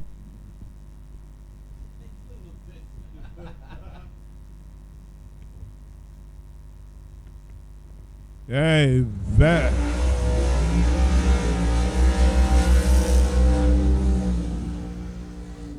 Lava Turek in lane 1 in the Nissan. And guess who? Glenn Henley back here from Mount Gambier in that slick little shopping trolley, the Datsun 1200 ute. The motor that they used to have in that would be probably a quarter in actual, or probably less than a quarter of the size of the motor that's in there now. 350 Chev powered. That's it. Glennie Henley in lane 2 and the little Datto Utes dialed in a time of 5.52. He's our top qualifier in Super Sedan. He's up against the Nissan big methanol injected sprint car motor, the 14 cubes in lane 1. Yeah, we're up after Super Sedan. We need to find the gold Tirana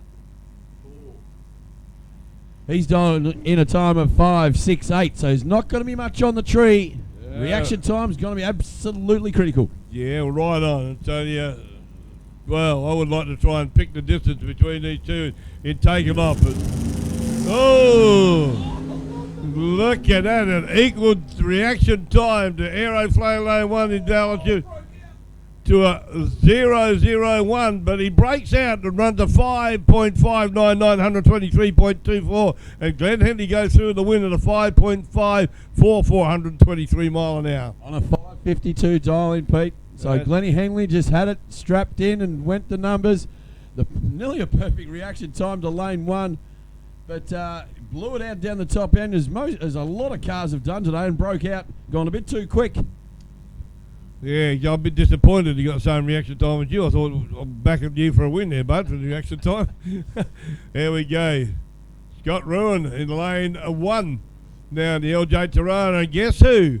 David Yanko back again in his HQ. If you've got $25,000 in your pocket, you can take this car home tonight. David will willingly sell it to you, and he'll even let you have a drive it after you buy it. Don't you wait. 540 Chev power. A really spec car, this one. Loves drag racing, a nice guy to boot. Is Dave. Only met him actually for the first time yesterday, but bit of a character. There's only one problem with Dave, he's a Kiwi. But, you know, can't hold that against him. Yeah, entertaining bloke, though. He puts in when he drives his jigger too. That's it. As Pete said, 25 grand taken home. It happens to be the car that is back-to-back runner-up in the Super Sedan Championship the last 2 years running. So it ain't no slouch. It's one of the most consistent cars in the country. And as he's dialing a 5.65, I reckon he'll run a 5.67. How's that? Yeah, be right on. He's very consistent. Very consistent.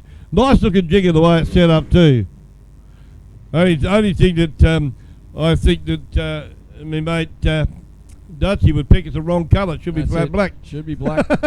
Scotty Rowan from Ballarat in the LJ Tyrannosaurus over there in lane number 1. He's dialed in a time of 6.67, so pretty much a 1 second head start to the Tirana in lane 1. Dave's going to chase him down, overtake him, but not breakout. Yep, it's going to be the tough call. Hadn't been the way to go today, by golly. Watch the front wheels. Look at that, doesn't go quite so far off the line. He comes, can he catch him? He's trying hard. This is going to be close. Time. The win goes to Scotty Rowan in lane 1 on a 6.67. He runs a 6.74. Yanko's 5.65. He ends up running a 5.77, which is very un-Yanko-like. But it runs across the line at 118. Scotty Rowan looks like he backed it off. Scotty Rowan's backed it off and still run the time. Margin of victory, though, 0.050 of 1 second. Wow. You don't mind. Man, that is so close. Talking millimetres again, eh? Oh, mate, Graham Cooper in the bricklayer back around again. With a 6.54 dial in. And he's run up against Danny Busella in the Calibra, a 383 Chev power with a 5.66 dial in time. Oh, coming in the stage, both cars are waiting. Playing the sight game again. I don't want to go first. You go first. Coops an old campaigner here. Come on, mate, I'll wait you. I'll outwait you. Maybe not. No, Coops, just get on with it. Moves her into full stage. Yeah, Calibra's in now too. Here we go. What? Oh, bad luck for Graham Cooper. Leaves a red light on the tree. So an automatic win to Danny Busella. Goes through to 5.634, 122.27 mile an hour.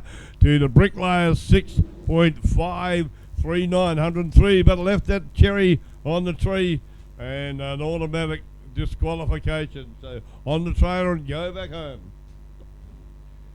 Coming up now, we got Steve Hutton lane 1, Airflow lane 1 in the XW Panaman. 408 Ford Power. And in lane 2, the McDonald's lane, Chris Theo from Melbourne in a Chevy Camaro with a 400 Chev power.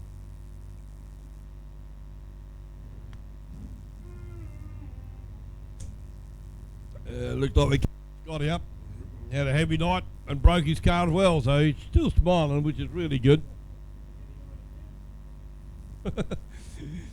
Okie dokie, we got a 6.45 dial in time for Steve Hunt there in lane 1 in the pedal van and a 5.65 to the Camaro.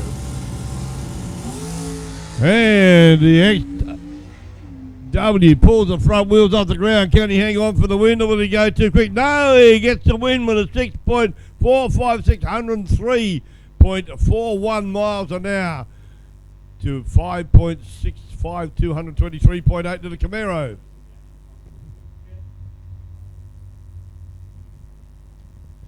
And back on the start line now, the 57 Chevy.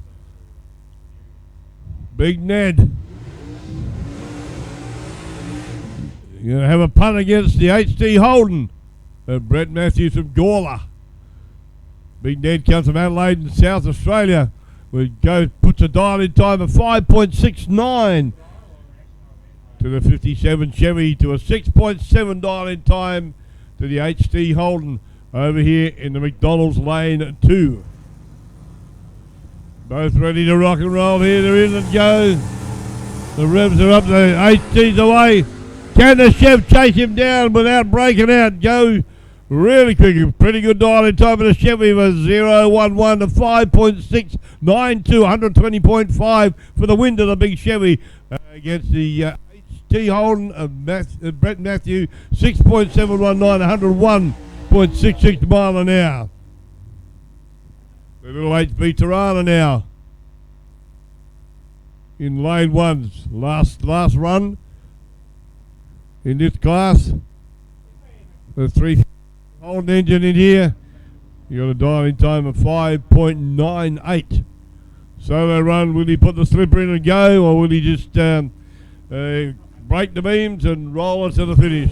No, he's up and that, wheels up in the air, puts the pedal to the metal and shoots through. At a 6.028, so safe run anyway.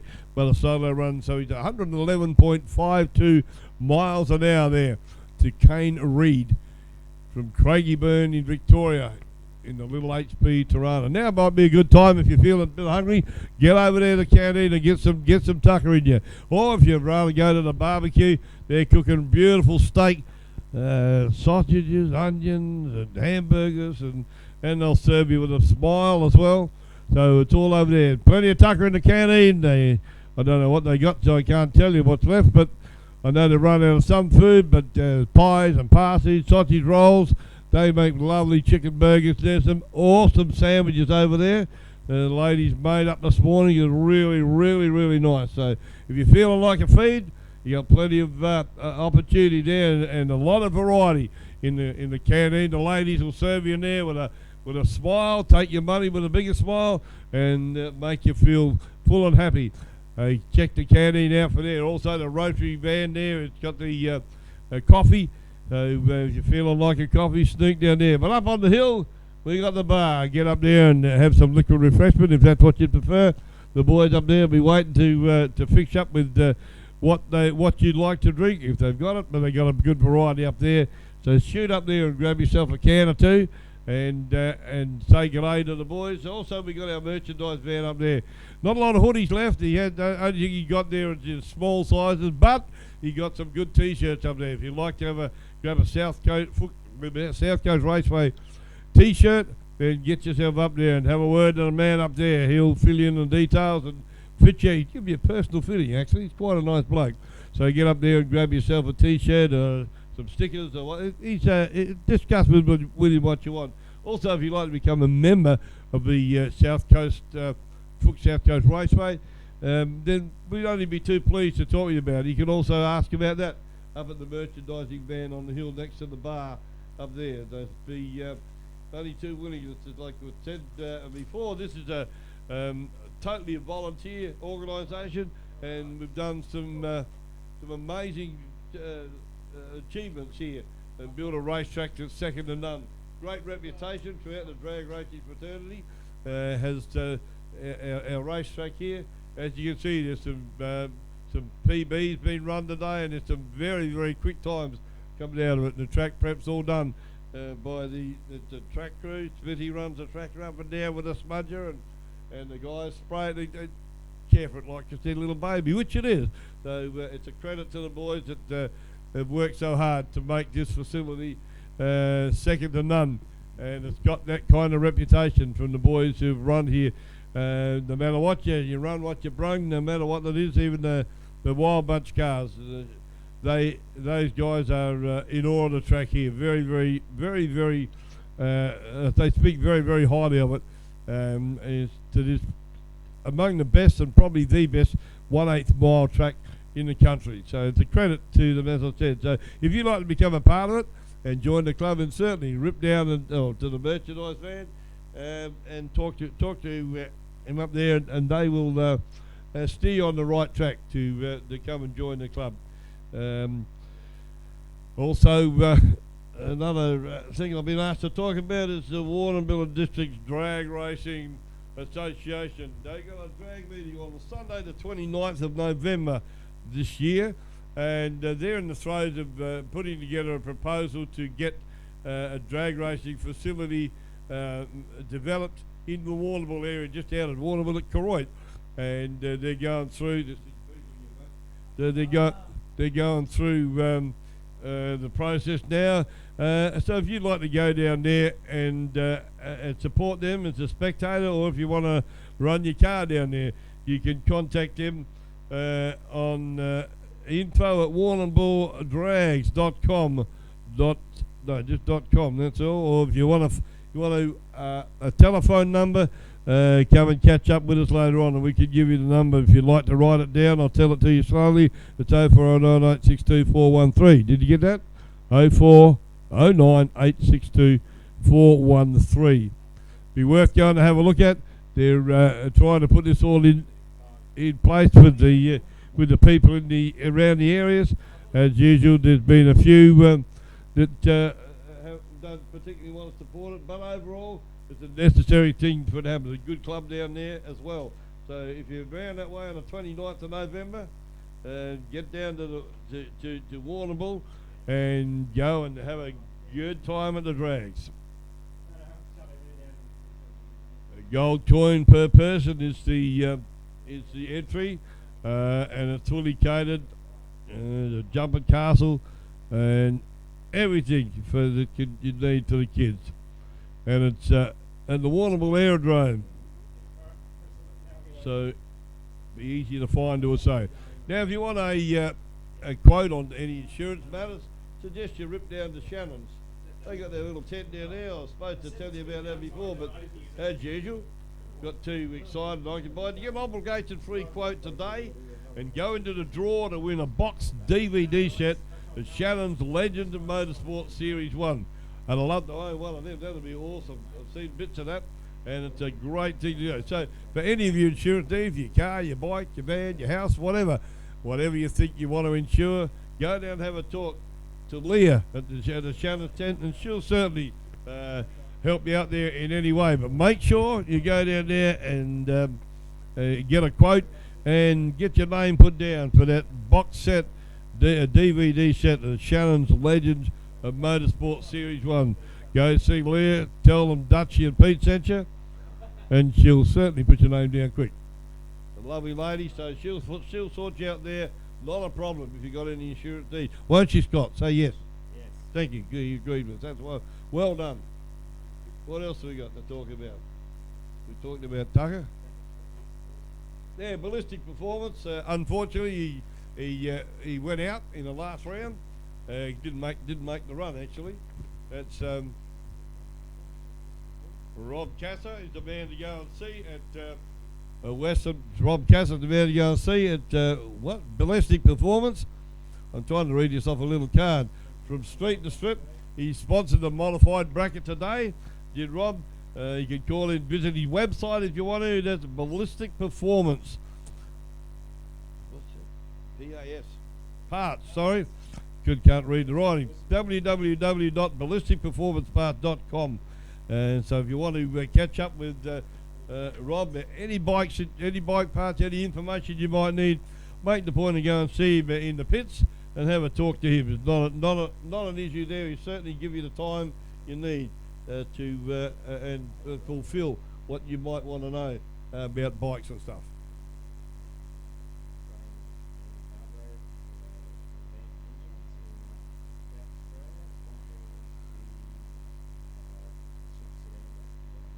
Okay, just be told the Super Sedan bracket being sponsored by Graham and Bandy Hargrave, Advanced Engines in Salisbury in South Australia. If you want any information on that too, please come and catch up with us, and we'll give you the details, the phone numbers, and that's especially if you're from South Australia, or if you go over there, or even if you want to know something. We got a phone number here we can give you to get in contact with Graham and Mandy Hargrave, Advanced Engines, in Salisbury in South Australia.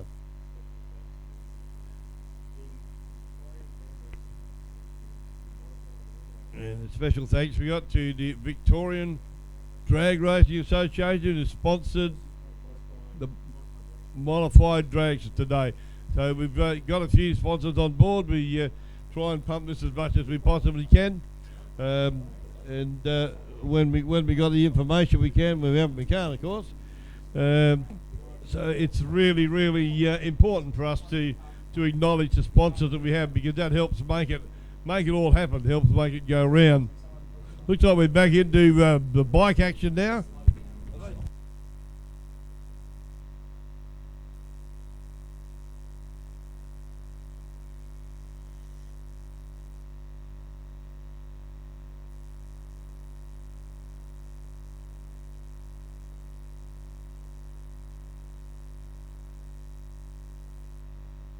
Okay, back down to action, modified bike. We're on now. Here we are on the screen now. Not bad in lane 1. And the Suzuki Hayabusa. Yeah. That's what I thought.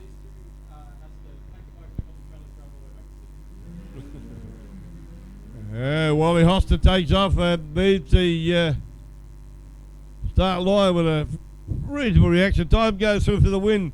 Does Wally Hosser 6.115, 120.41 mile an hour to a losing 6.779, 111.93. And both of these. There's the guy down there, Shane Walker on the V-Rod Harley Destroyer, 1300 Harley motor, and Jace McFarlane from Mount Gambier with the Suzuki Hayabusa, 1300 cc Suzuki engine here as well. 5.95 dial-in time to the Harley, to a 5.57 dial-in time for Jace McFarlane over here in the McDonald's lane 2. Waiting to get into stage for both bikes. Jace laid down on the bike, ready to go. Bring it up into speed, there we go, both in full stage. The Harley jumps out. Reaction time of 229 and .225. Very close reaction time. The Harley goes through for the win for 5.960, 113.56 mile an hour to a losing Jason McFarlane run of 5.544, 114.16. Matty Allen out down lane 1, the Airflow lane 1 from Bayswater North in Victoria on the Allen Racing Suzuki, a 1428 Suzuki engine here. A dial-in time is a 5.46. A very quick bike this one, and will Matty give it a push or will he not? Looks like he's going to. Oh, wheel right off the ground. That up again it goes too. Don't really can see that from there, but he had the wheel off the ground for probably the first 80 or 100 feet and then changed gear and up it went again. He goes through at a 5.51.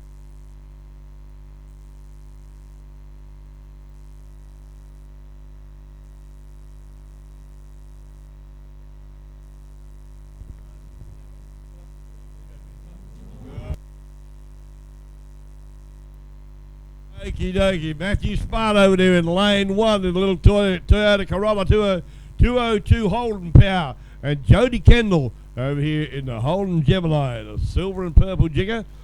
Dial in time of 7 seconds for both cars. So they'll leave the line together, both together. The line will go green and they leave immediately together. Who's it going to be? The 202 Holden or the 400 Chevy? Oh, my goodness me. Corolla pulls a very bad mistake there. Rolled forward and put the red light on, did Matthew Smart. So Jody Kendall gets an automatic win there. Stops the clock to 7.063, 96.67 miles an hour. Bad mistake there from Matthew Smart and the little Corolla. Here's our man that got the reaction time of 0.01. Last run out. Greg Holland. The amazing Greg Holland. What a legend. He's happy.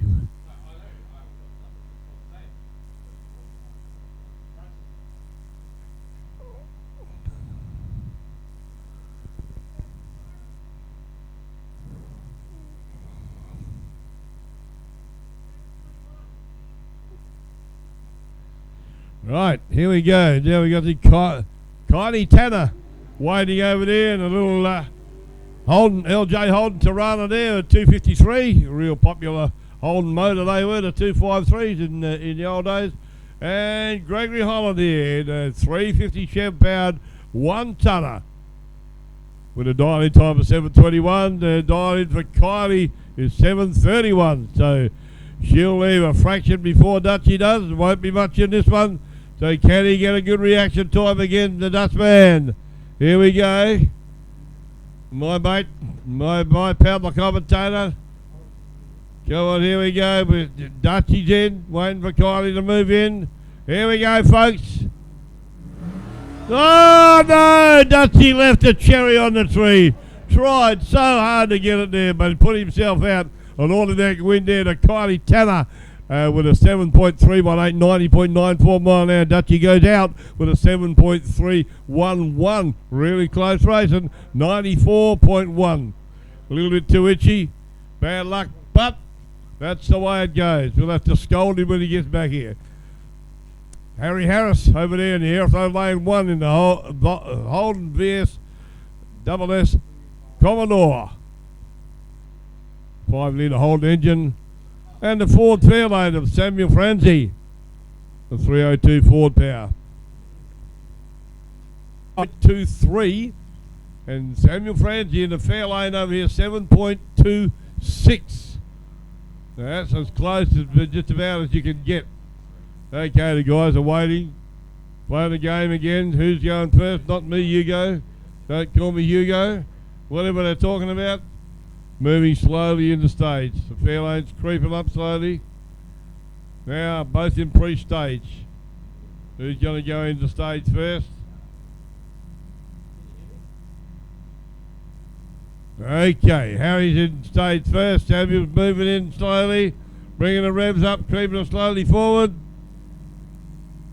And off they go, both together. A good start there. 0.133 reaction time to the Commodore to 0.267. A breakout there to Samuel Franzi with the Fairlane for 7.233, 93.75 miles an hour. And the win goes to Harry Harris there in the Commodore for 7.248.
Bit of a break here while I sort out getting ready for the next round.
Right, coming up shortly, folks, we got the next round of Super Sedan Elimination. And coming up first in the Aeroflow Lane 1 will be the LJ Tirana of Scott Ruin. And guess who he's running off against? The Little Datsun 1200 Ute with Glenn Henley from Mount Gambier.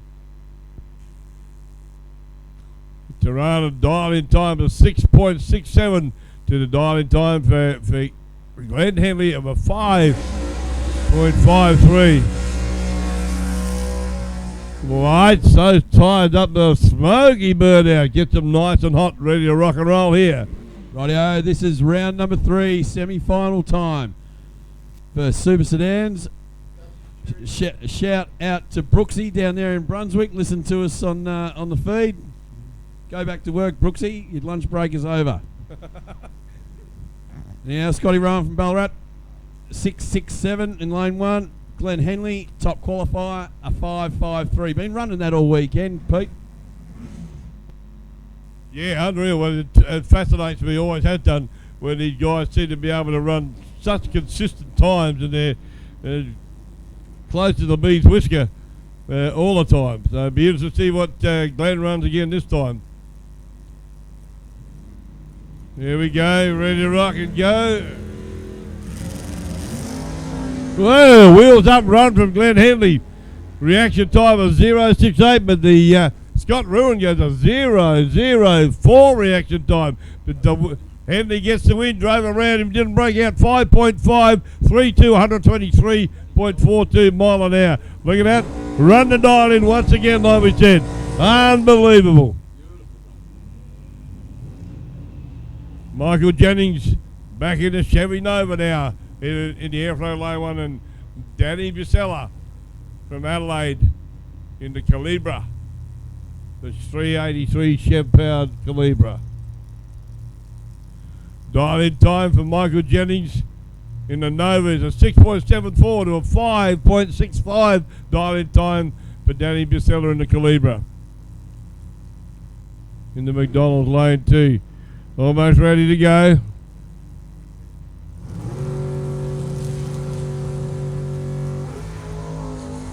Well, off the line, even and straight comes the Calibra, but can he wind him in? This is going to be a close run.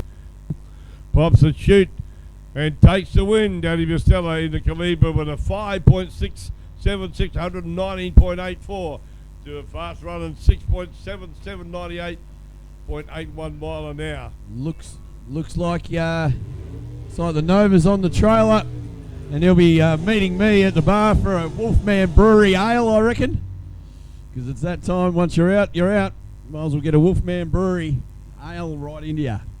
Anyhow, we got Ned from Adelaide in the Chevy up against Kane Reid from Cranbourne in Victoria in the HP Tyrannosaurus. Tirana's dialed in a 5.98. Ned's dialed in a 5.69. Jennifer 2.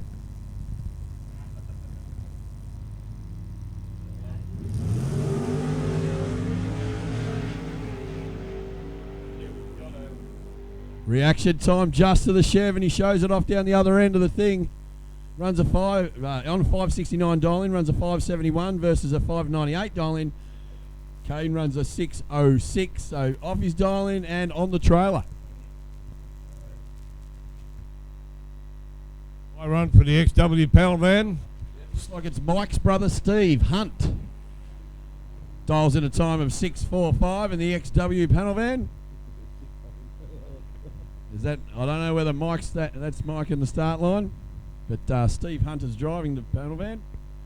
His dial in time's a 6.45. He's got a buy run into the final to find out what his dial in is. Let's keep your eyes on the timing boards down the end. You can see the 6.45 on the dial in boards down the far end of the track.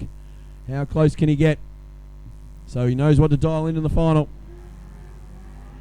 Ooh, wheels up again. Foot through the floor all the way out the back door. A 0.04 reaction time, please. On a 6.45, runs a 6.49. Still got room to breathe there. But the panel van will be trundling around in the final up against Scotty Rowan in the Tirana, I think.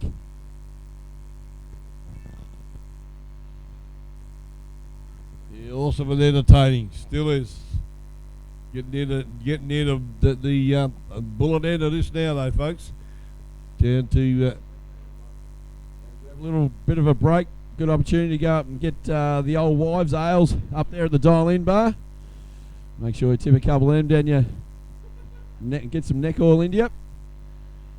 Also, there's not much stock left in the merchandise caravan. So if you're looking for a South Coast Raceway hoodie or T-shirt, even a stick,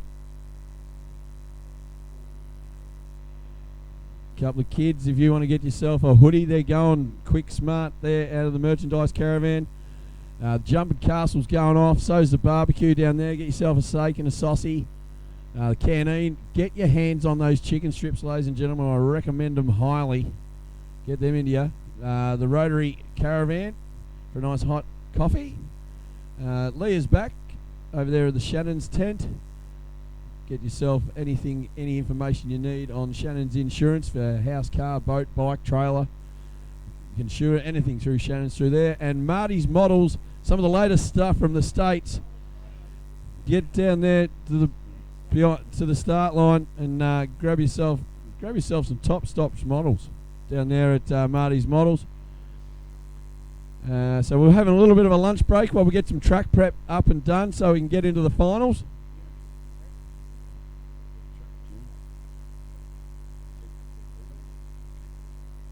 So good opportunity to duck on down and check out the canteen, the bar, the caravan, the barbecue.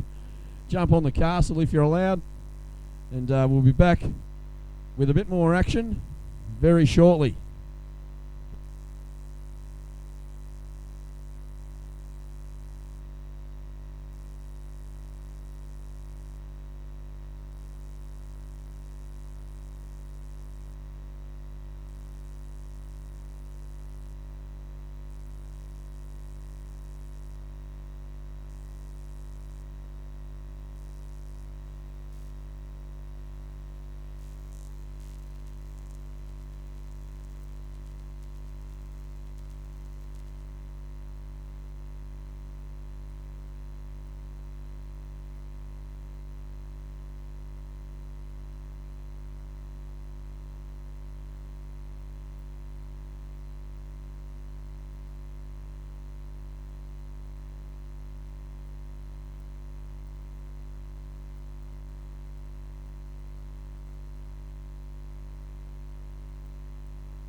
Looks like Leanne Braggs is the lucky winner of the bye run into the final, ladies and gentlemen, in modified dragster.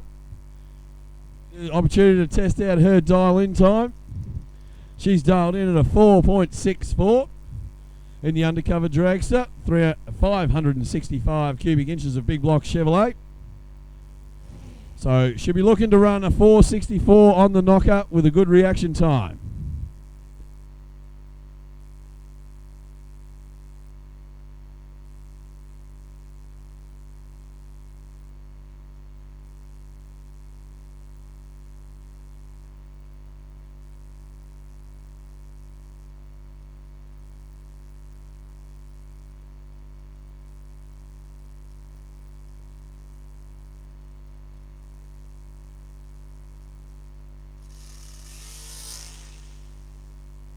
Pulls a cherry red, goes through the traps on a 4.64, dial in, runs a 4.66 at 147 miles an hour.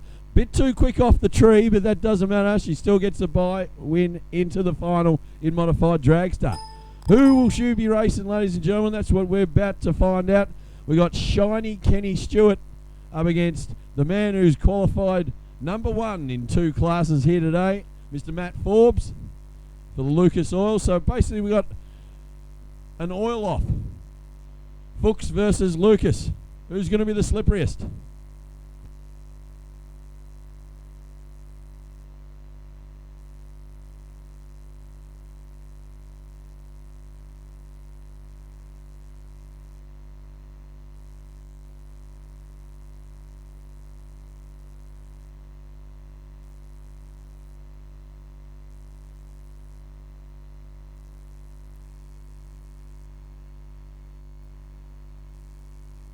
We got shiny Kenny Stewart in the Fuchs Dragster up against the winningest Matt Forbes in the Lucas Dragster.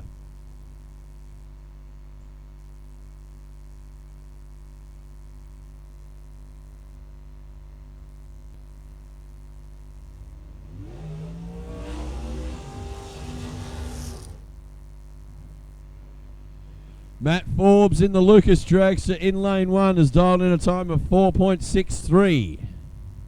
Shiny Kenny in the Fuchs Dragsters, dialed in a time of 5.01. 400 cubic inches of Chev for Kenny in lane two. 598 big block cubes for Matty Forbes in the Aeroflow lane one. This is to see who races Leanne Braggs off in the modified final.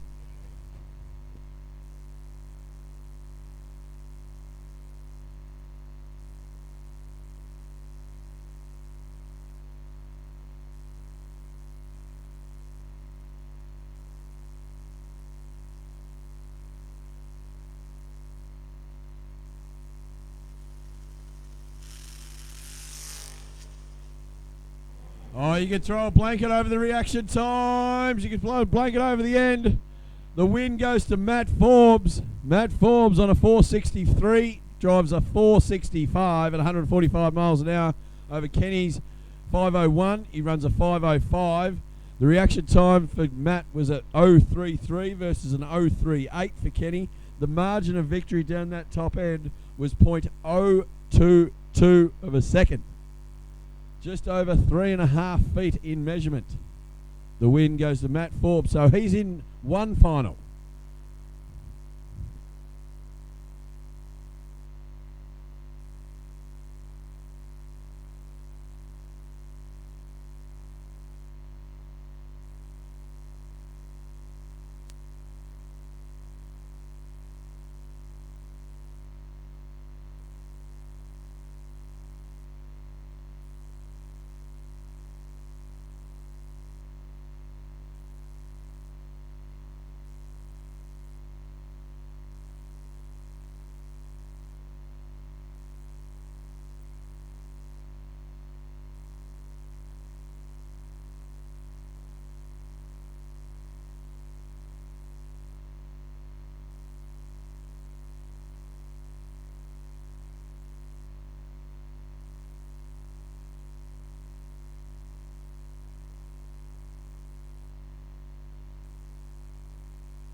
Here comes Leanne Braggs back, ladies and gentlemen, back past. She is in the modified Dragster final. As we're just waiting to get Jeffrey Fitzgerald's opponent up to race to get into the final of Top Sportsman. Looks like Jeffy's got himself a bye run into the final, so he's going to be pretty stoked with that.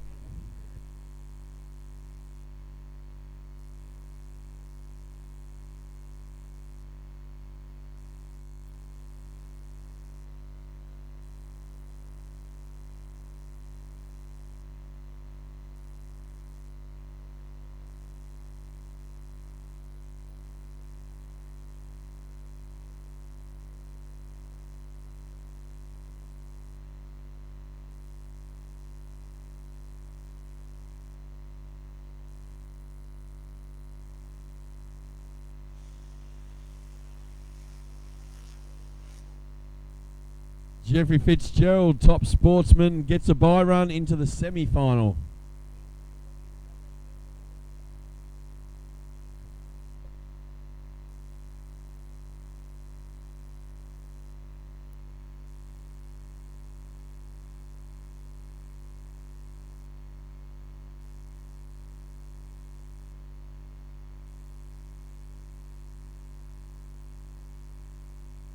Jeffrey's dialed in a time of 5:40 in the low job LJ Tirana.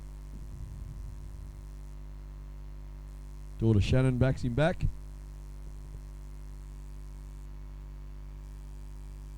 fat Jono right behind her.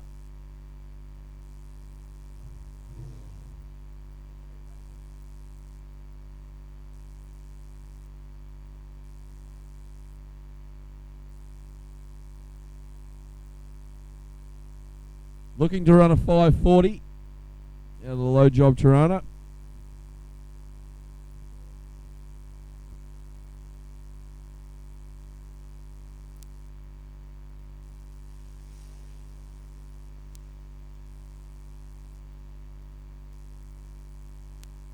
Throws the washing out. Good reaction time of .010.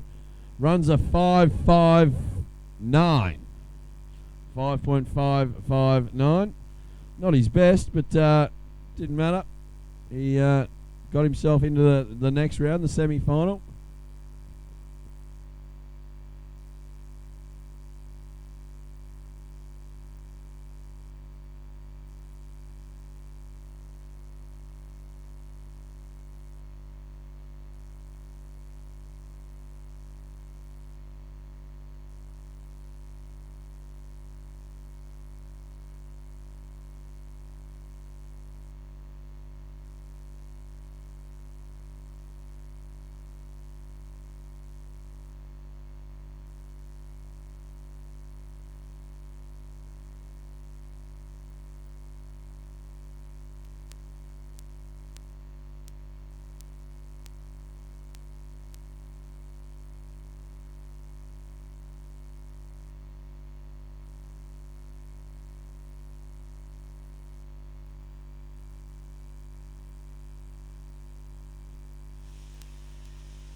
Rightio, here we go. Julian Caffer in the beautiful 41 Willys Coupe with a 632 cubic inch of Chevrolet jammed under that beautiful matte black bonnet.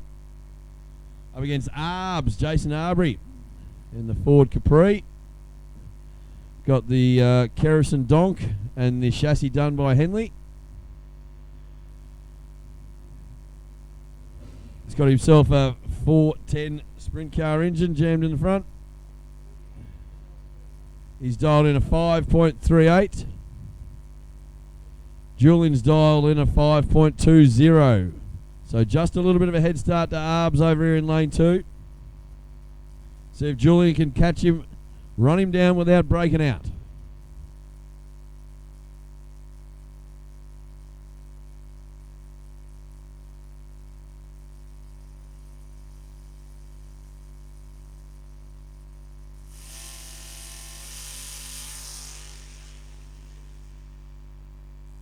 Beautiful reaction time from Arbs. Can he hold on? Yes, he can, because Julian's just broke out On a 5.20, Julian's running a 5.09 at 133 mile an hour, trying to run down Arbs's 5.40 on a 5.38 dial-in.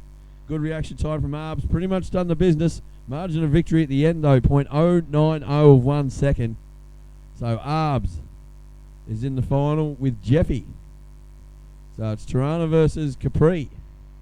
Henley Chassis versus Henley.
Shane Baxter in lane 1. In the rear engine Dragster. His index is a 4.51.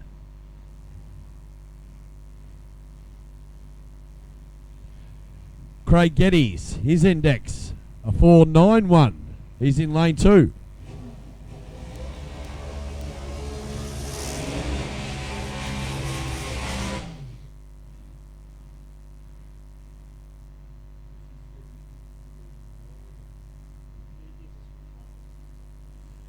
Whoever wins this is straight into the finals, ladies and gentlemen. 365 cubic inches of Chevrolet Shane Baxter in lane 1. 284 cubic inches of Chevrolet to Craig Geddes in lane 2.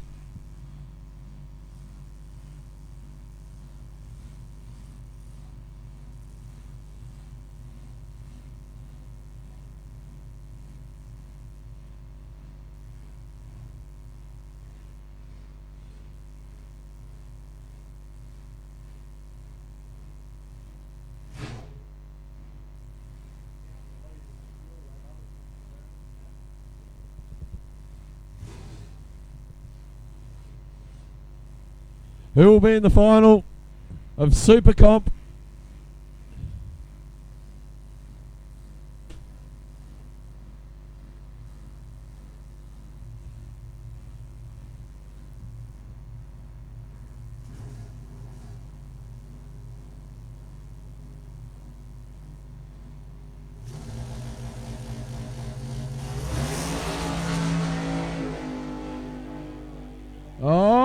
looks like Shane Baxter's driven around you, but no. Craig Geddes takes the win in lane 2 with a 4.600. Beats Shane Baxter's 4.32 at 159 miles an hour. PB for Shane Baxter here at South Coast Raceway. The win goes to Craig Geddes by 0.024 of 1 second.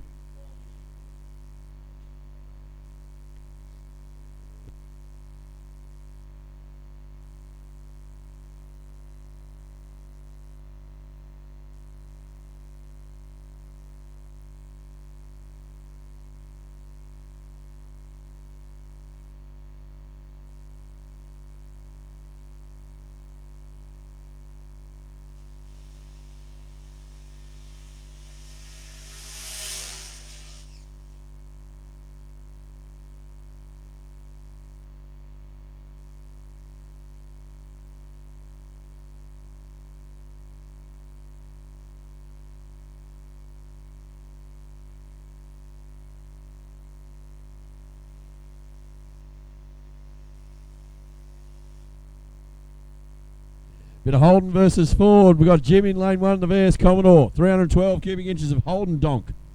We got Kim in lane 2 in the Ford Falcon with 320 cubic inches of Windsor.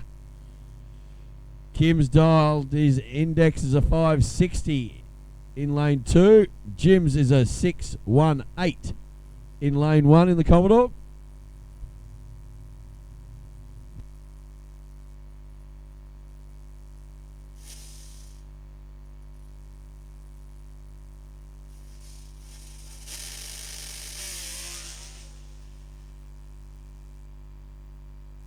Can Jim hold on? Can so. The Commodore takes the win. Runs a 589 versus Kim's 524. So both of them under their index. But looks like lane 1, the VS Commodore takes the win to get into the final of Super Comp. Come up very shortly.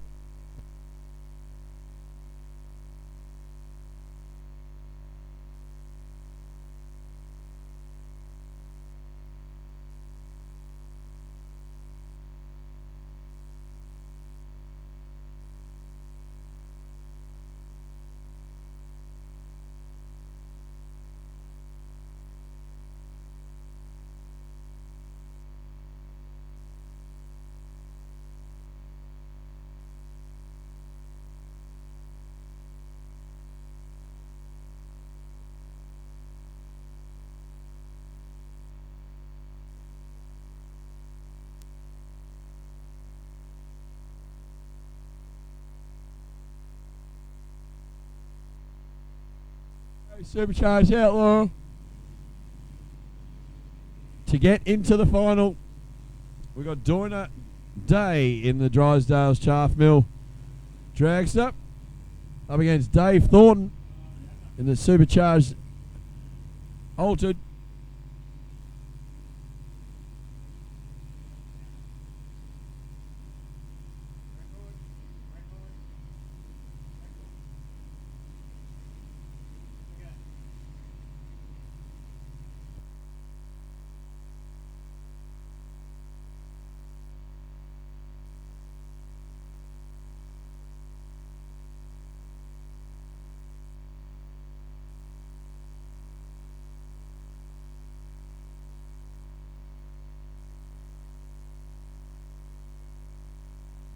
Doing the day in lane 1's dialed in a 4.37. Dave Thornton's bowling. Dave Thornton in lane 2's dialed in a 4.64. In the Supercharged Altered in lane 2, all the way from Mildura.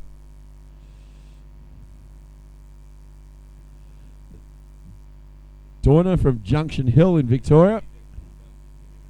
355 cubic inches of Chevrolet right behind Dorna's Zero.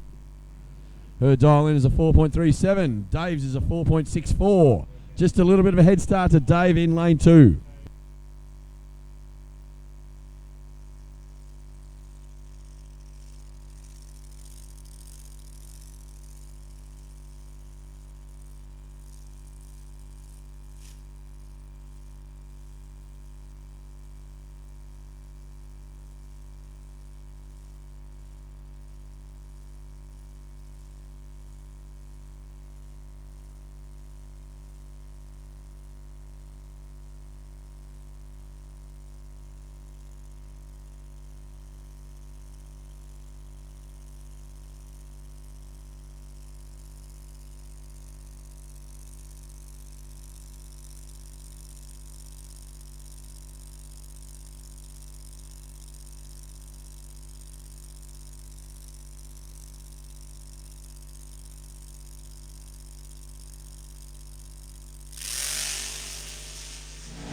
Oh, good reaction time from Dave Thornton. Can Dinah pull him in? No, she can't. Dave's pretty excited about it too, by the sound of it. Reaction time was an 0.41. Goes through the traps with a 4.68 to take the win on a 4.64 dial index. So he'll be in the final. Dave is in the final. Who's going to be racing against him?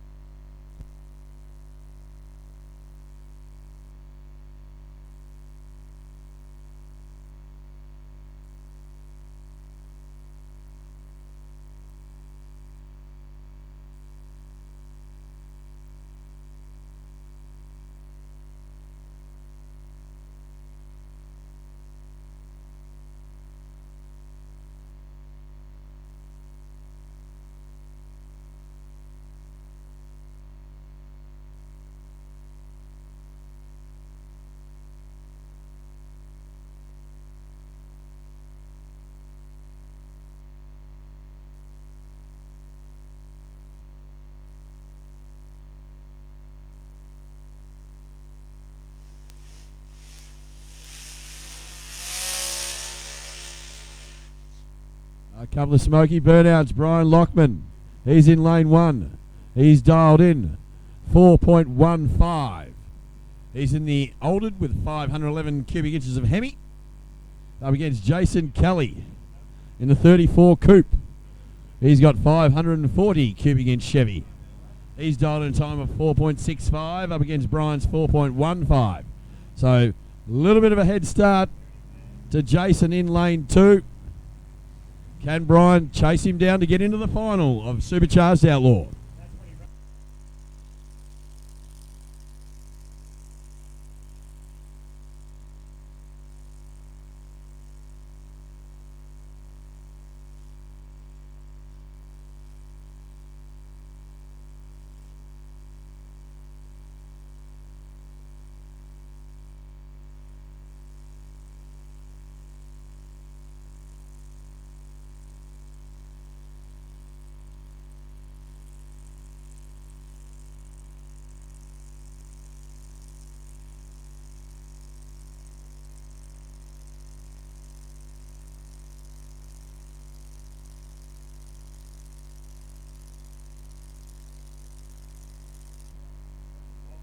So we're going to have to get that chute off the track. But Jace Kelly takes the win with a 4.73 on a 4.65 dial-in. Good reaction time of 0.90 against Brian's 4.45 on a 4.15 dial-in. His reaction time is a little bit slower with a 0.211. Margin of victory, 0.340.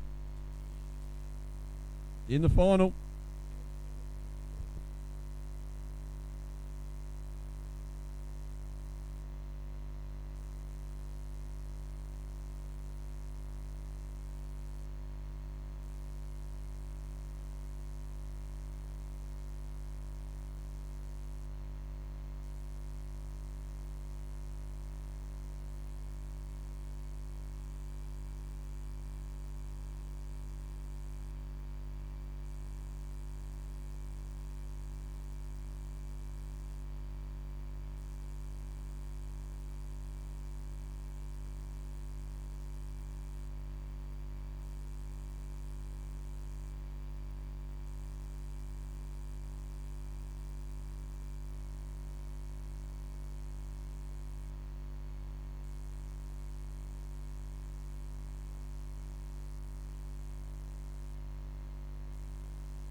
Hey, Jesse, your screen's frozen on the feed. People are whinging.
Super Street semi-final.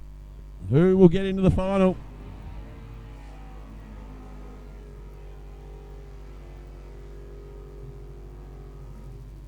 Harry Harris getting the SS up and smoky over there in lane 1. 5 litre SS coming up. He's dialed in a time of 7:23. Jody Kendall from Deer Park in the Gemini is dialed in a time of 7 flat in the 400 Chev powered little Jemmy. So, who's going to get into the final of Super Street? Oh, what's going on now? Absolutely jumped the gun big time in the Gemini. Be bashing the crap out of the steering wheel right now with Jody. Harry Harris handed the win into the final on his 7:23. He runs a 7:27, so he'll be happy with that. So, yeah, Jody Kendall. Just Jody Kendall into the final. Guess what? It's going to be all ladies affair. It's going to be an all ladies affair in the Super Street final because Kylie Tanner's got a bye run into the final in the little LJ Tirana, 2 fluffy 3-powered machine. So Kylie's going to test her dial in of a 7.31. She's been running that pretty much every pass all weekend long. So all she's got to do is just trundle down the track. And she is in the final of Super Street. Time to test out that dial-in. 7.31 is what she's looking at.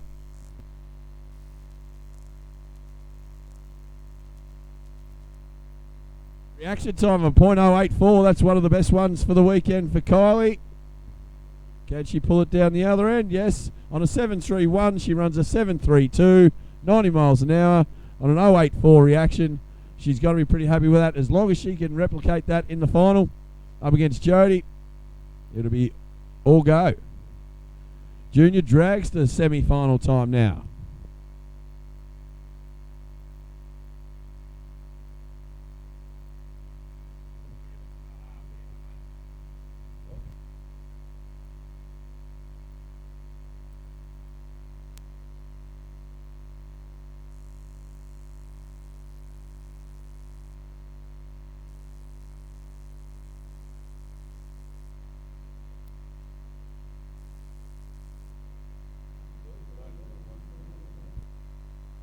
Yeah, okay. Like Dutchie said, we're back to Junior Dragster Grand Final. Kelly Donnelly over there in the airflow lane 1 with an 8.01 dial in, and Jordan Spencer with a 9.63 dial in time in McDonald's lane 2 in the Mopar machine. Go through their route start line routine.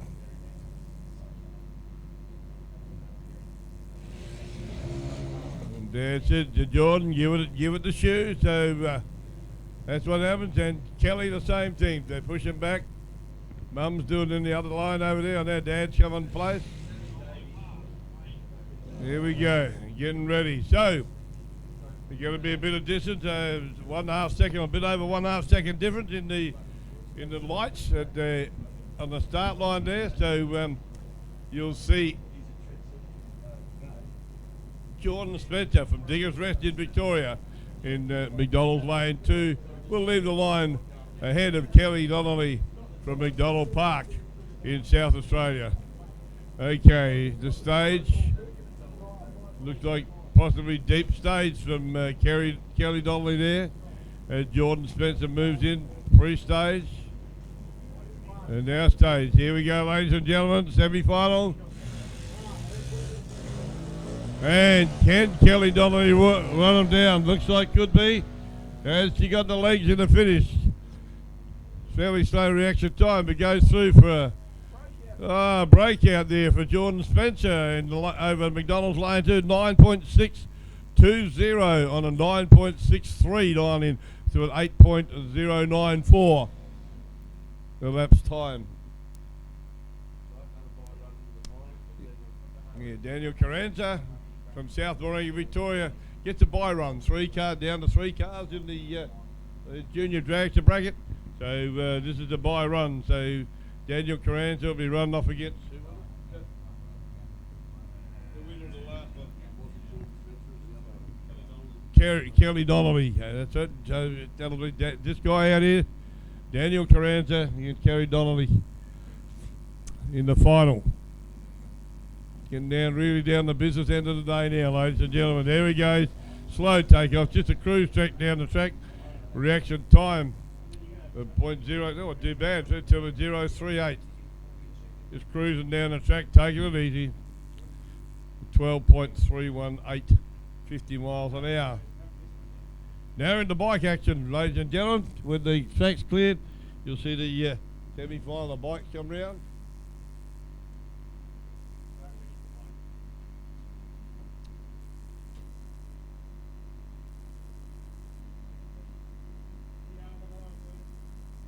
There's the call them through. Making sure it's all systems go. Oh, get up in my room. Oh,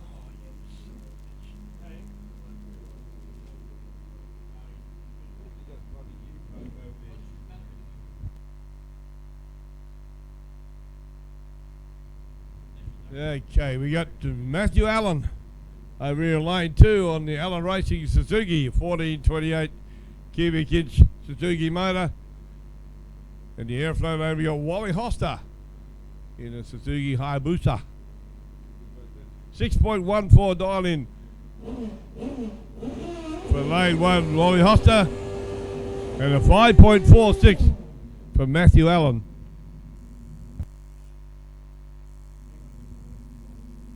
Burnouts are complete. Wally Hoster pushing his bike back through the staging lights, through the beams there. Slowly pushing their bike in under foot power to get in stage. Like I said, they try and stage as fine as they can. Both in pre-stage. Okay. Wally will leave first shortly when the lights start. And he's away, and Matthew Allen, throttle twisted round. Who's gonna? Wally gonna hang on? It's the win. Yeah, Wally Hoster goes through at a 6.214 on a 6.14, so he did that comfortably to a 5.526 on a 5.4 dial in time. Shane Walker on the big Harley now, the V-Rod Destroyer 1300 Harley motor in there. Dial in 5.95 here.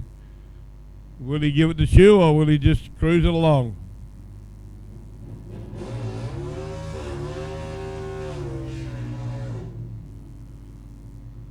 Pretty neat looking bike, that one out there too.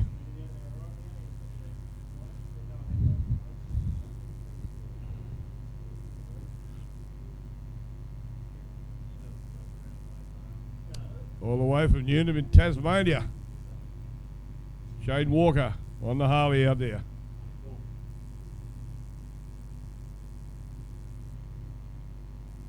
Roll it into stage.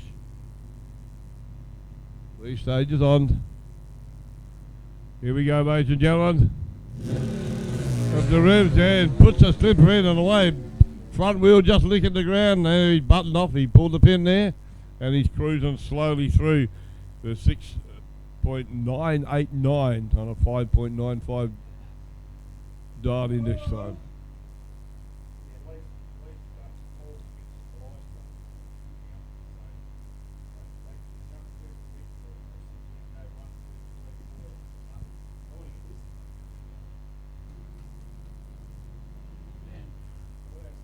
Oh, the big Chevy Camaro going down to lane 1 for Warren Bull from Bendigo.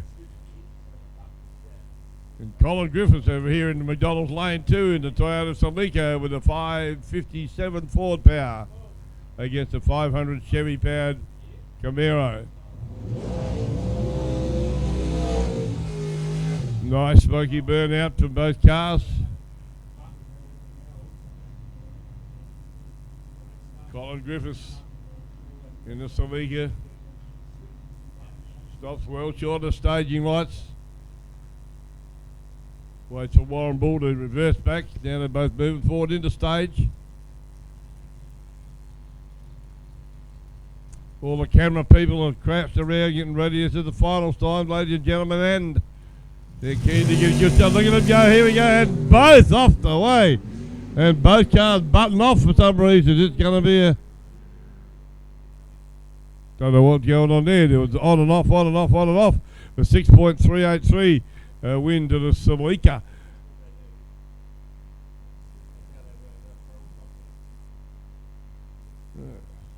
There we go. Didn't know that. Rightio. Here we go.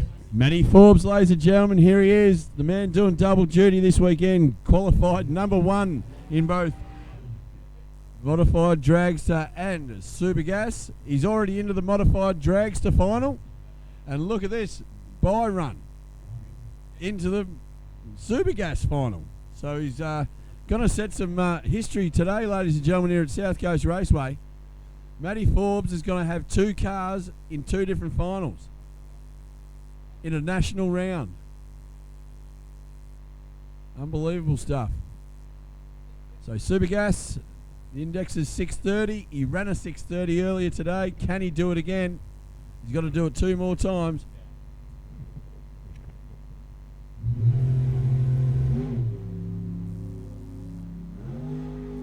An 0.14 reaction. What's he going to trip the beams? 6:34 keeps it safe at 128 miles an hour.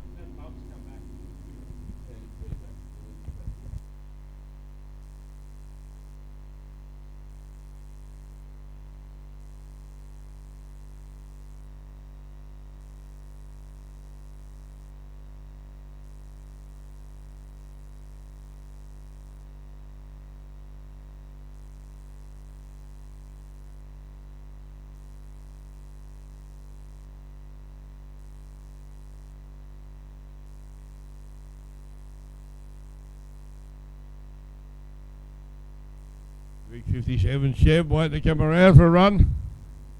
They get to Calibra.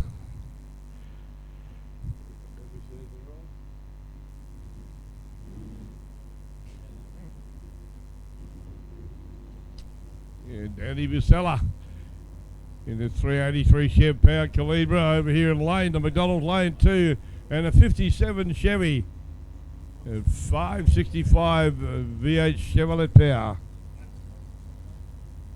Reaction time, dialing time for Ned over there in the Chevy, a 5.9 to a 5.67 dial in for Danny Busella.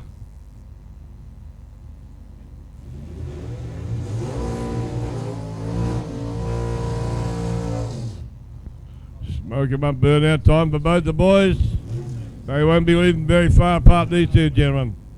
Ned and Danny. Super Sedan semi-final. Who's going to be in the final? Super Sedan. Looks like Ned's dialed in a time of 5.90. Danny's dialed in a time of 5.67. A little bit of a head start to Ned. You won't notice it on the tree. Close to heads up racing.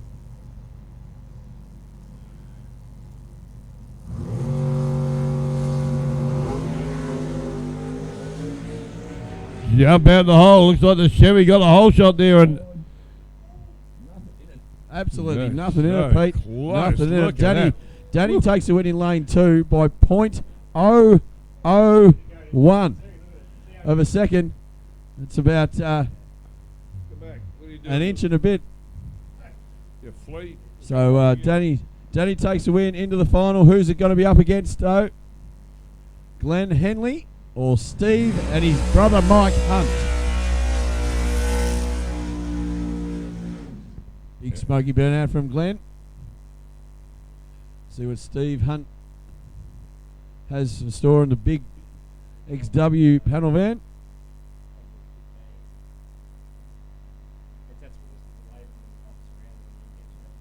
All right.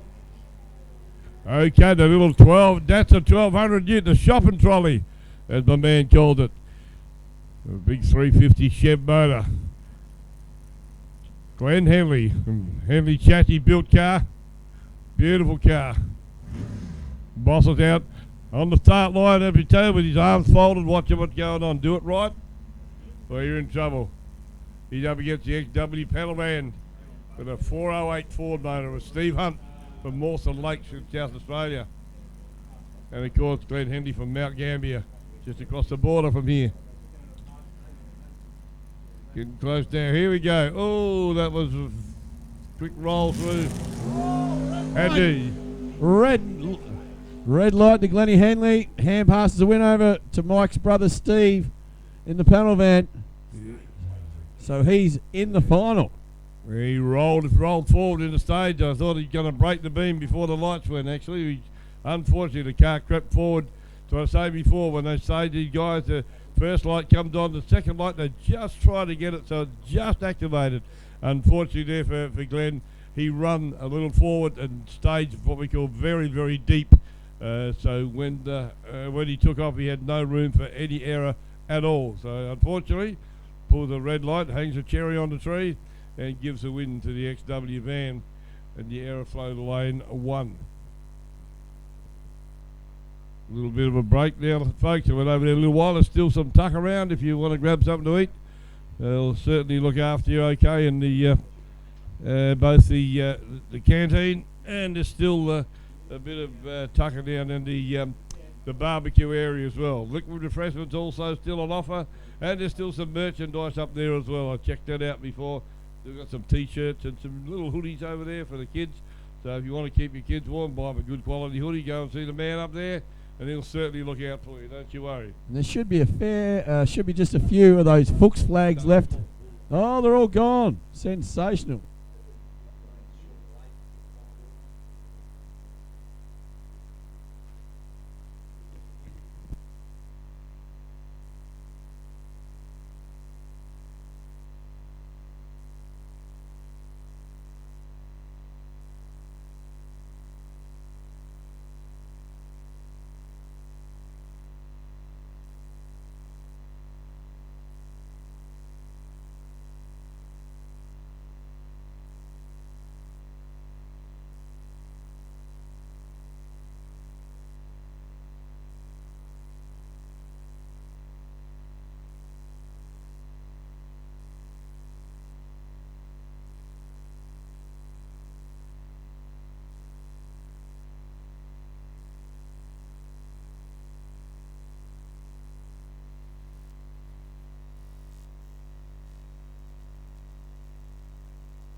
This will be your last chance to slip over to the Shannon's tent and get a prize on your insurance needs. If you get any needs for insurance, go and see Leah in the Shannon's tent there. Get an obligation-free quote. Thank you, Leah. She's waving to me. Wave again, darling. There you go. Look at that. A lovely lady. She's got a lovely smile. Go and have a talk to her and get an obligation-free quote today. Going to draw to win a box of DVD. I reckon she ought to give us one of them, does she? A box DVD set of Shannon's Legends of Motorsport Series 1. It's going to be drawn on the 29th of November, so a good date. That's actually when the drag meeting is on in Warrnambool. How's that? So yeah, go and see Leah over there. Any of your insurance needs, she'll sort you out in some way, be it car, bike, caravan, boat, house. They'll sort you out in every way. A great company and a great supporter of motorsport, especially drag racing. And thank you, Leah, for your input today. Yeah, go and save her from talking to Max.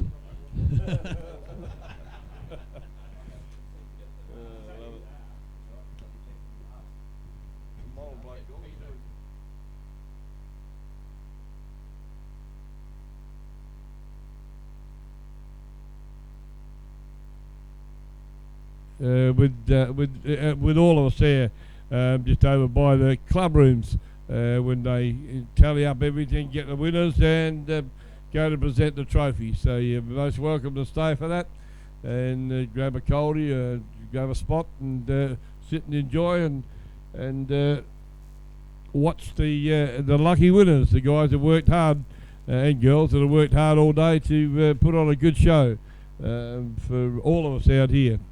been entertaining, been fast, and it's been furious in some cases.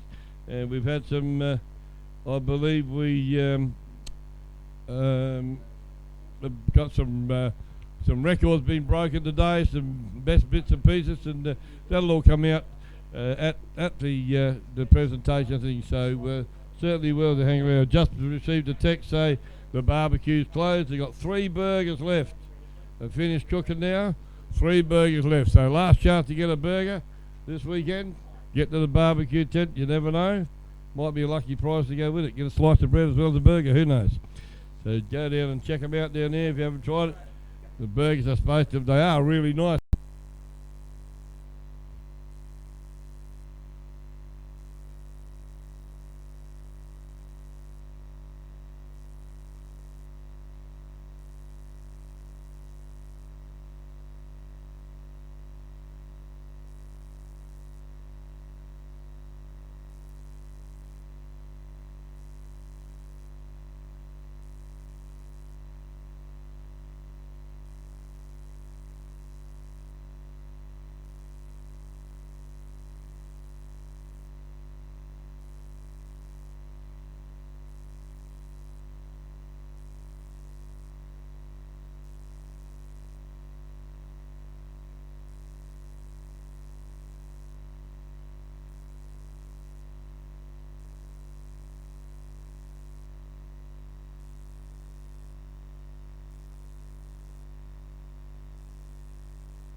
Righto, can we have all finalists please to the start line? Please, all finalists please make your way to the start line.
Finals competitors, if you're not on your way or there already, can we have you in the staging lanes before Timmy Hefner loses his top?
We'll be ready to rock and roll, ladies and gentlemen, with the finals. The last few cars are coming around now into the staging lanes.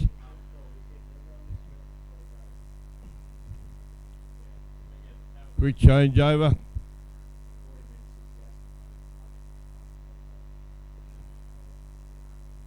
When we run through these vehicles, that's it for the day.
Here we go, ladies and gentlemen. Timmy Hefner's got it all organised over there on the dummy grid. Super Street is going to be up first. Looks like Harry Harris has chosen to go in the lane number 1. Kylie Tanner in the Tirana is going to be in lane number 2. This is for the final, ladies and gentlemen. This is for a silver ANDRA Christmas tree for the Summit Sportsman's round here at South Coast Raceway. This is what was all the weekend's been about. 26 cars started in Super Street. We've come down to these two.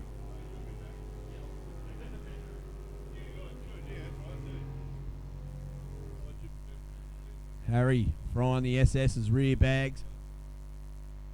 Harry's dialed in a time of 7.26 in the SS Commodore.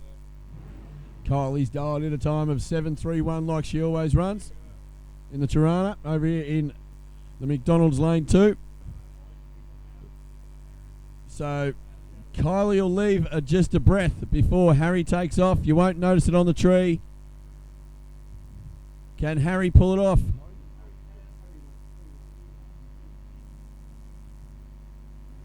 Oh, both off the line. Kylie Tanner wins the reaction time. Kylie wins the reaction time. Breakout from Kylie Tanner hands the win over to Harry Harris on a 7.31. Kylie runs a 7.30 at 88 miles an hour. Hands the win over to Harry on a 7.26. He runs a 7.26 at 93 miles an hour. The reaction time win was going to go to Kylie, but she broke out down the top end. Harry Harris, you've got yourself another Christmas tree like you won here last time at South Coast Raceway, round number 1 last year in January. Well, this year, sorry, in January. So Harry's collected 2 silver Christmas trees. He'll love this joint.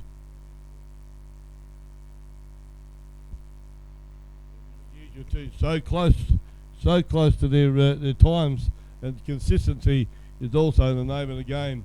Yeah, and that's what's shown right through the day in the racing. They're so close to the same times all the time. It's absolutely incredible, but top racing. Junior Dragster time now.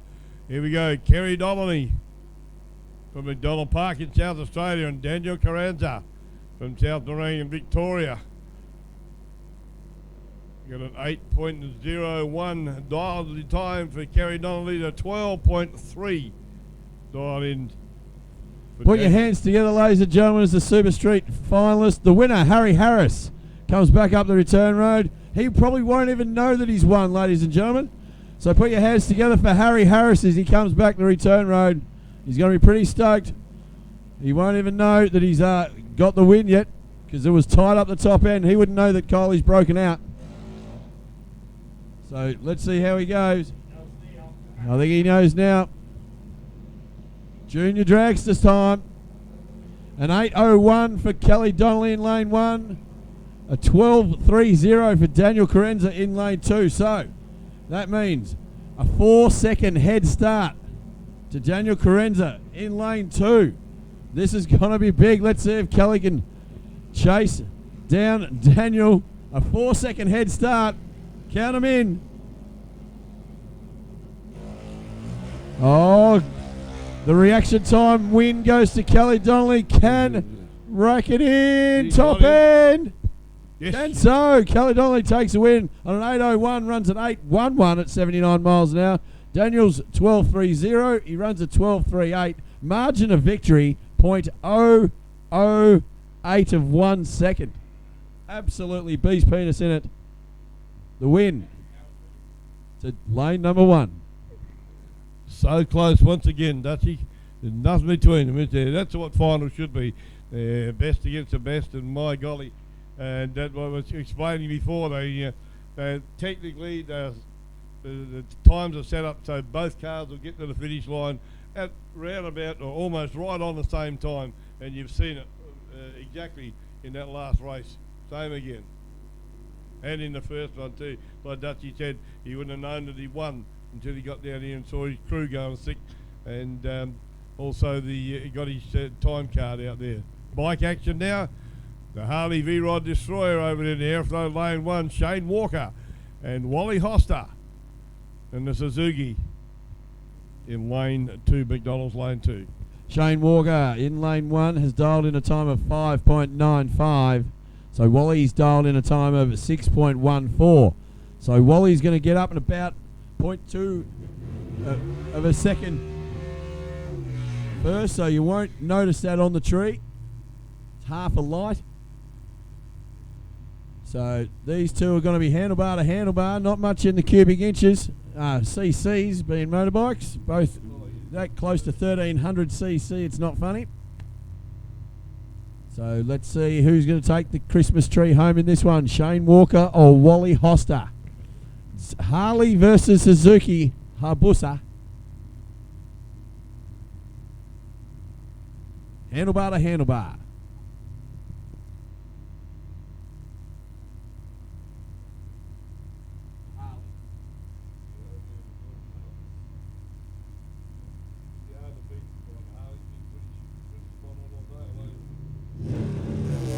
Red light.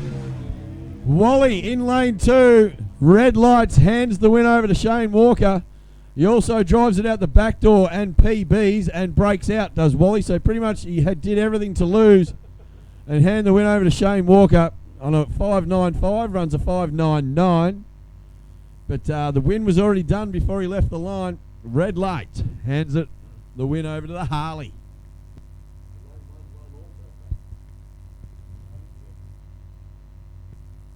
Okay, Matty Forbes coming up now in the Corvette in lane 1. He got a quick turnaround here. Dutchy said he's in got 2 cars in the finals.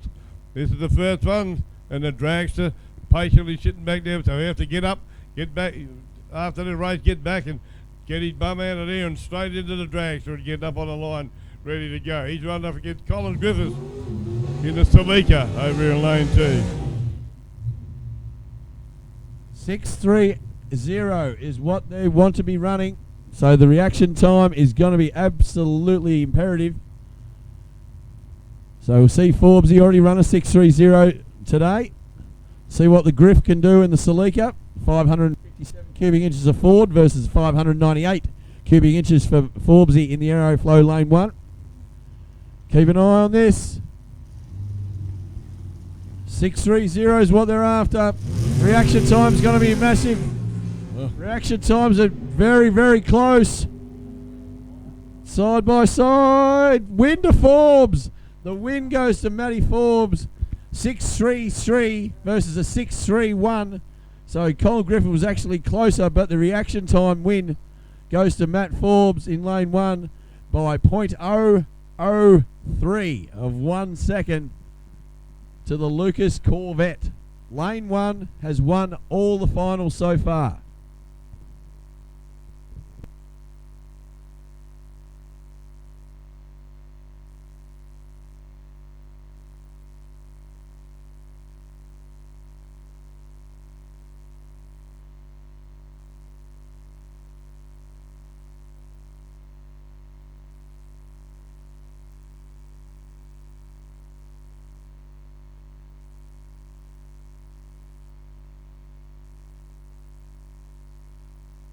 Together for Matty Forbes, ladies and gentlemen, as he does them as nearly as fast up the return road as he went down the track to get into the Dragster to run the next final.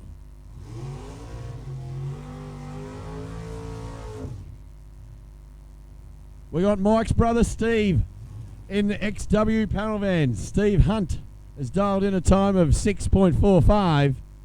Danny in the Calibra has dialed in a 5.67. This is finals for Super Sedan.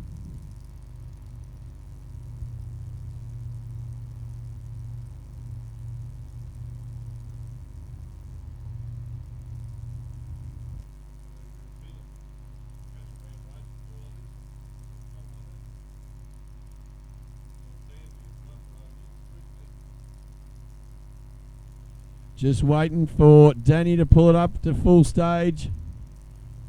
Eases it in. Oh, reaction time's identical. Who's going to be up the top? Oh, the panel van. Mike's brother Steve Hunt takes the win in the XW panel van on a 6:45. He runs a 6:45 with a .013 reaction time. He's got to be happy with that. He had to do it perfect because on a 5:67, Danny's run a 5:72. So that's where the win got won, down the top end of the track. Yeah, once again, we haven't missed a beat there. Been so close every time, and same again. Unbelievable the way the guys are running so close to their time and dialing too. I don't think you've ever seen that so consistent, not ever.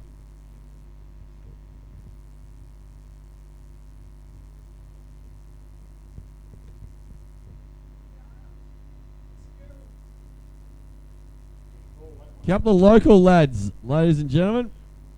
Jeffy Fitzgerald in the LJ Tirana versus the Ford Capri of Jason Arbery. Both small blocks. Both weigh about the same.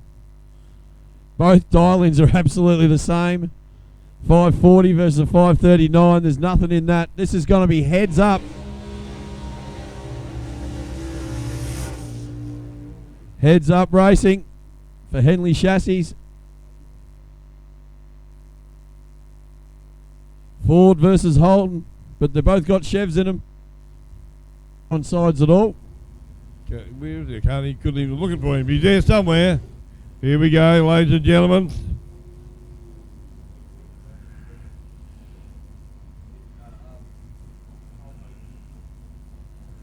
It's going to be pretty much heads up. Just waiting for Jeffy to come into stage. 540 versus 539. Oh, red light. Red light. Jeff Fitzgerald hands the win over to Jason Arbery. Nothing in it though. .012 on the wrong side of green for Jeffy. Hands the win over to Arbs. He reaction time was a .020. He runs a 5:44 on a 5:39, 126 miles an hour. Margin of victory, .014 of a second off the light. So that's lane 2, takes the first win.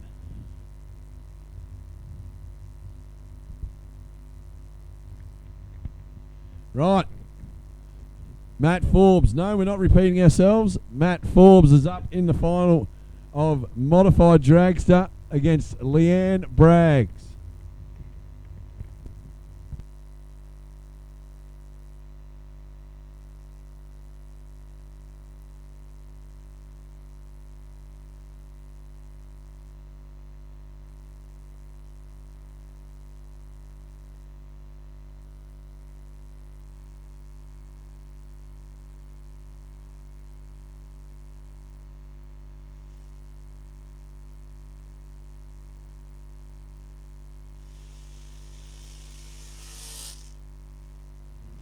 Rightio. Forbesy, this time in the TNT Supercharged Dragster, 598 cubic inches. Up against Leanne Braggs, 565 cubic inches of Chev. Forbesy is dialed in a time of 4:63. Leanne's dialed in a time of 4:66. There's going to be nothing on the tree. It's going to be close enough to heads up racing again. Reaction time is absolutely imperative.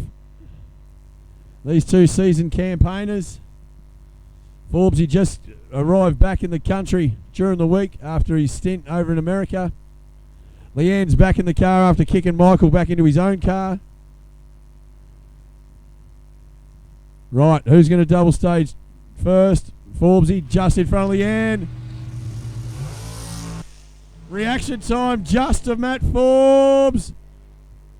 A breakout from Leanne gives Matt Forbes 2 trees. That's right, he's just won 2 trees. Reaction time was a .024 versus a .036. Forbesy's gone through with a 4.63 on a 4.63 dial-in. Leanne's gone down at a 4.66 dial-in. She's done a 4.65 at 146 miles an hour. So the win, margin of victory, .001 of a second, goes to Matt Forbes. He gets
2 more finals to go, ladies and gentlemen. We've got Super Comp up first. We've got Jim from Adelaide in South Australia.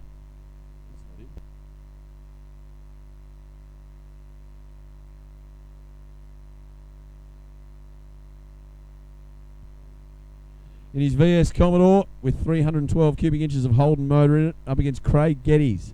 In the Pro Start Dragster, he's got 284 cubic inches of Chev. Craig Geddes in lane 2, the McDonald's lane 2, has dialed in an index of 4.75. And Jim's dialed in a 6:03. That'll be what's up on the timing boards. Yes, sir. So this is for an ANDRA Christmas tree. You'll see at the presentations of all the trophies about half hour after the last hit.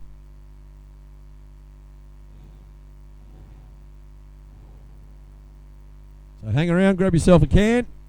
We'll have presentations over on the in front of the club rooms. We had Craig Geddes and Jim Leonardis to run off for the Super Comp final. Here at the Summit Sportsman Series at South Coast Raceway, where at least the weather today has looked after us a little bit. Still not the warmest day going around, but hasn't rained.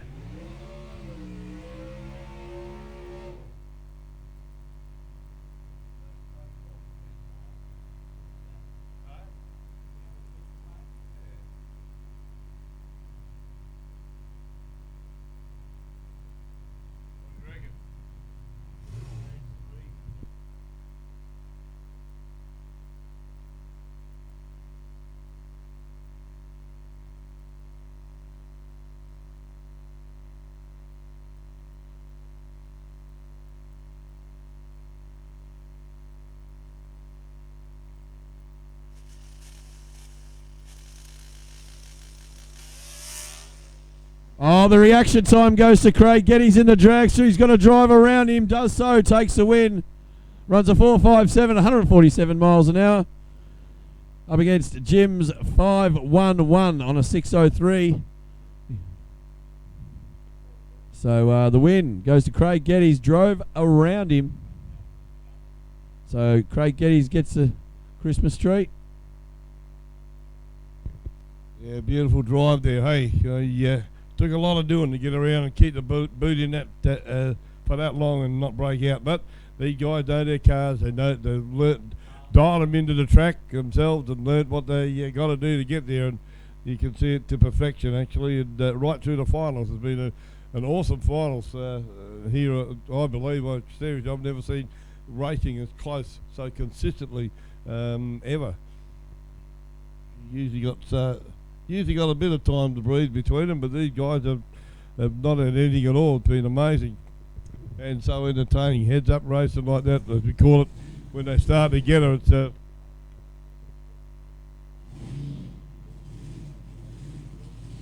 couple of nice jiggers here too, ladies and gentlemen. Jason Kelly in the 34 Ford Coupe and David Thornton in the Supercharged Ordered. Jace Kelly's dialed in a time of 4.65. Dave Thornton's dialed in a time of 4.64. So she's going to be heads up. 540 cubes in the 34 Coupe. Over there in the Aeroflow Lane 1. Supercharged Outlaw final.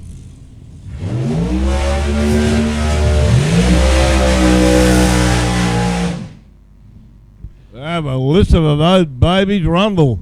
Getting those rear bags hot and sticky. Trying to get this horsepower stuck to the track for the final. Christmas tree on offer.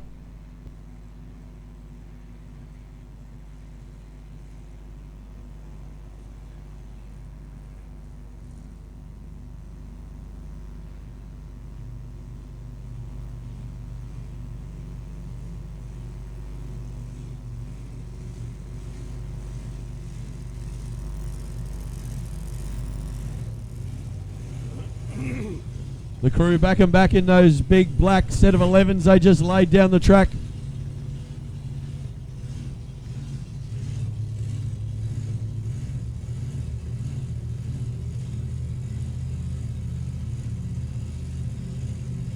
What'd you do there? Does the undo stuff on the back of the blower. One fuel on. No? One fuel on. Rightio, both cars come up into stage for the Timmick Hot Rod Supply Supercharged Outlaw final.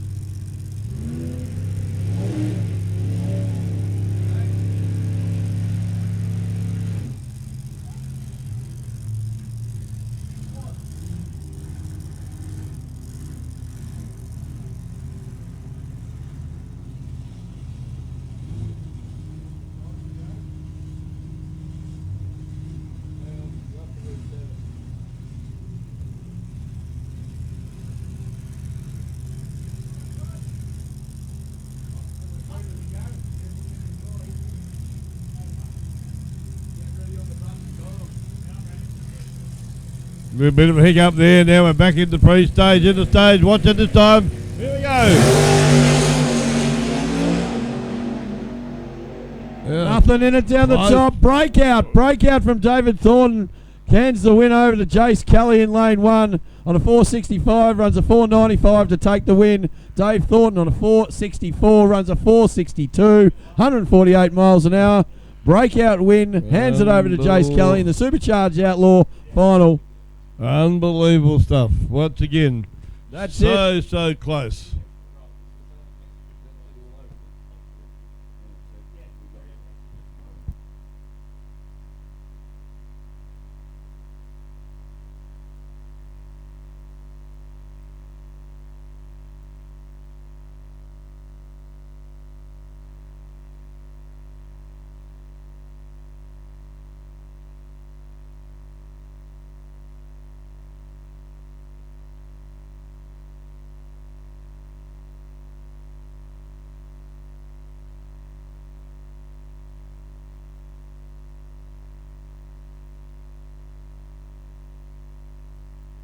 Here we go, ladies and gentlemen. Put your hands together for the finalists coming back to return road. They've been run and done and won. We'll have presentations over in front of the club rooms in about half an hour's time. We're going to have a couple of cars want to do a little bit of testing. So there'll be a few more runs going down the track while everyone else packs up and gets ready for presentations. We print out all the results.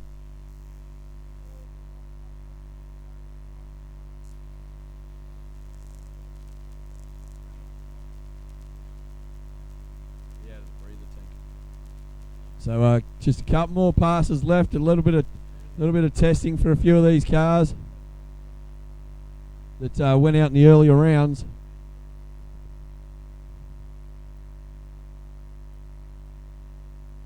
So thanks everyone for coming in to Fuchs South Coast Raceway for the Summit Sportsman Series ANDRA round. We've got another one coming up in the middle of January, so all the heavy hitters will be back come the second weekend of January for another round of the Summit Sportsman Series here at South Coast Raceway. Our next meeting is on the 13th of December, the 12th of December, Golden Bars for the bike boys.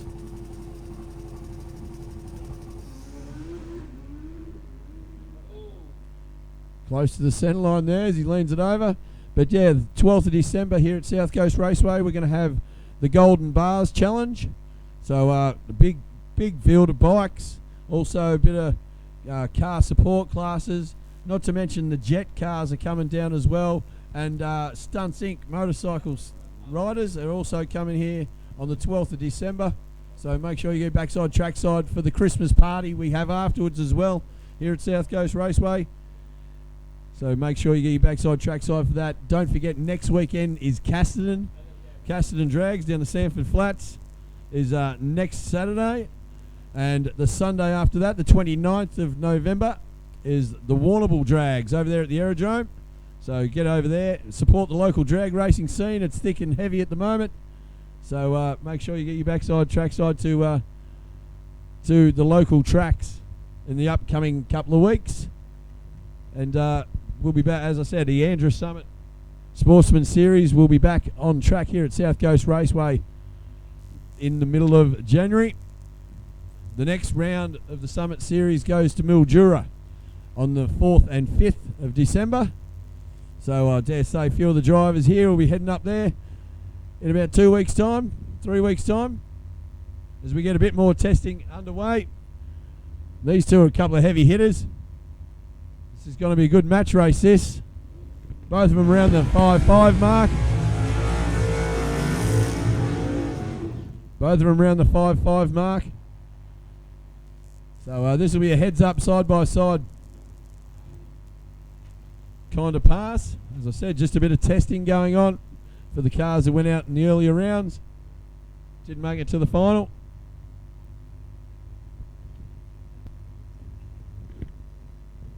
Even though it's tested, Dusty, who do you reckon is going to have a go at this one? I reckon the black Camaro. Interested you that just because you like black cars? And the Camaros, yes. Yeah, way to go. That's the most blokes' wet dream sitting over there in lane 1. Big block 68 Camaro.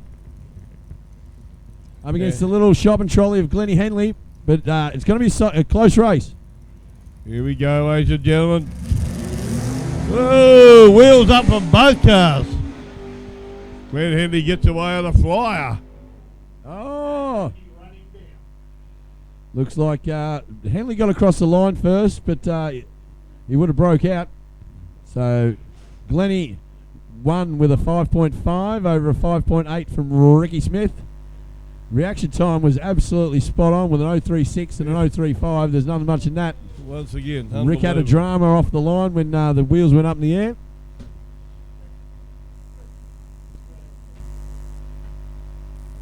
Yeah, back to the Nissan again. A little bit of sideways action on the burnout.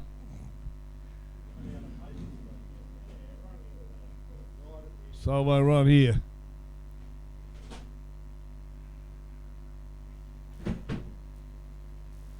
The guys are working their way into learning more and more about the track every time they do a run.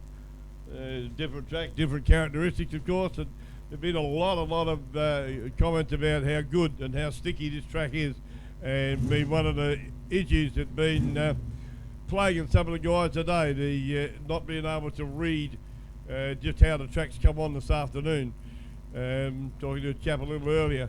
And he said that they miscalculated and they got knocked out, and he blamed that, or not blamed that. He said that was totally the track had come on the way it has for their car. So a lot of factors involved in it, and it's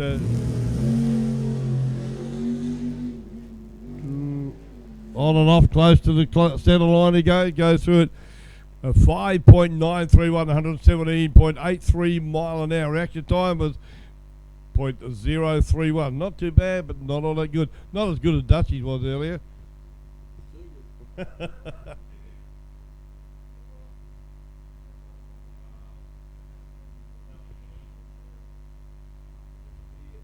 One more pass of the day, ladies and gentlemen, and we'll get presentations underway very shortly over in front of the club rooms. The bar will be open in the club rooms. So grab yourself a cold one, venture down, have a bit of a yarn, and we'll get presentations underway very shortly. Just printing out the results as we speak.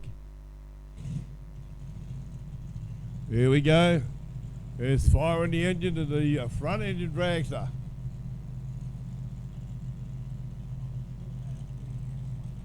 Here's Warren Leonard from Adelaide, South Australia, Big Phil Taylor.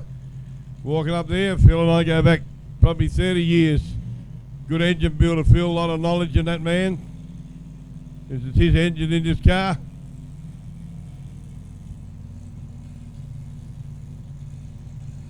Lenny Leonard, something on. Yeah, that was not a bad burnout. Best one he's done. They've tried to sort out a few bugs in the car, as Phil was telling me earlier. They're slowly working on that to bring it up to the best capacity, and so they can drive at full noise. And obviously still getting used to the car. Only running in Whyalla a few weeks ago, and they're real keen to get it sorted and get it going. And I feel very serious, like a lot of the guys who the Henley boys too. Watch their cars. Phil's got his evil eye on this too.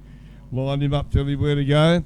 Well, it's showing him which way to go back. That's not the right thing to say. Interested to see how he goes. Lenny Leonard, a drag racer, been around for a lot of years, raced all over the country. Used to have a couple of fairly quick cars. I believe he's got an older now and a dragster too. There's Lenny in Adelaide.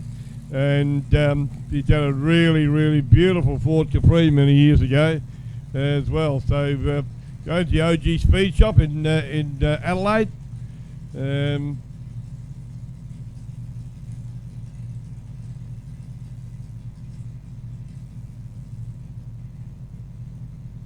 It does Lenny. Nice bloke, good mate, and man, it can help you through stuff you need. Okay, looks like they got the go. Chrome Ollie chassis built in the States, just the rail itself. One of the very older type vehicles, but full stateside build and a chrome Ollie chassis. You don't tend to hear of a heck of a lot, but that's what this is. So been around for a while, but still a good unit. And as you'll see, nice burnout. Hopefully you get a good time and a good run in here at our South Coast Raceway track. Here we go, full stage, ready to go. Pulls the wheels off the ground, considerable distance. Goes through at a 5.193, 141.68 mile an hour. Reaction time a bit slow at 3.384. But a good final run for today. So Dutchy, thanks for the weekend, mate. It's been an absolute buzz being able to come up here and share a bit of time together. Yep. And hope you guys have enjoyed as much as we have. So all the best, mate, and we'll catch up soon. No worries, and we'd like to thank all the volunteers that rocked out this weekend. It was a big weekend. We started Friday night with a bit of streetcar action, the burnouts, then all the dramas of yesterday. Pretty much broke records all day yesterday with how long the actual first round took to get through. And we've just worked out that there's been 8 national records broken this weekend here at South Coast Raceway. So that goes to show how well the track crew worked out through all the hardships of the rain and the crashes and everything from yesterday. So 8 national records set here this weekend at Fuchs South Coast Raceway for the Summit Sportsman Series. We're going to have presentations in about 20 minutes over in front of the club rooms. So thanks again everyone for coming. Thank all the volunteers in the canteen, the bar, down there on the track. Thank the Ambos and the Fireys. Without them we can't run. So I'd like to thank all the Fireys and the Ambos for turning up. And thank you, the crowd. Thank the competitors.